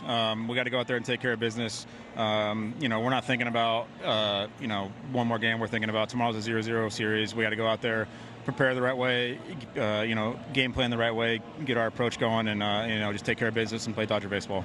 Thanks so much. Congratulations, Max. Thank you. Appreciate it. Back to you. All right, Tom. Dodgers had 22 base runners in this game. Shohei Ohtani started it with a solo home run, and the floodgates would open from there, and it didn't really stop. 10-2 the final score. They take a 3-1 lead in this best-of-7 National League Championship Series. The Dodgers 1 win away from a return to the World Series. We go down to the field. Kevin Burkhardt, take it away. All right, Joe, thanks so much, and welcome to the post-game show. Here with the guys, Derek Jeter, David Ortiz, Alex Rodriguez, and this Dodger team just clobbering the Mets again. I mean, 3 8-run victories, so impressive.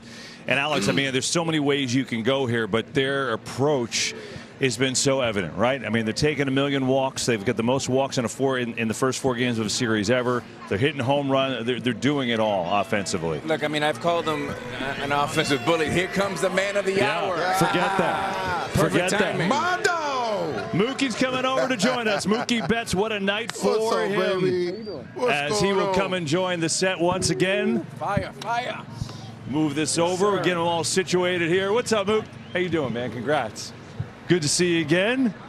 As we'll get Mookie all seated and get him ready to go on a rousing Dodger victory, 10-2 tonight. Mookie's a frequent guest on the program, frequent friend of the program. You know, Mookie, you look very relaxed, and your guys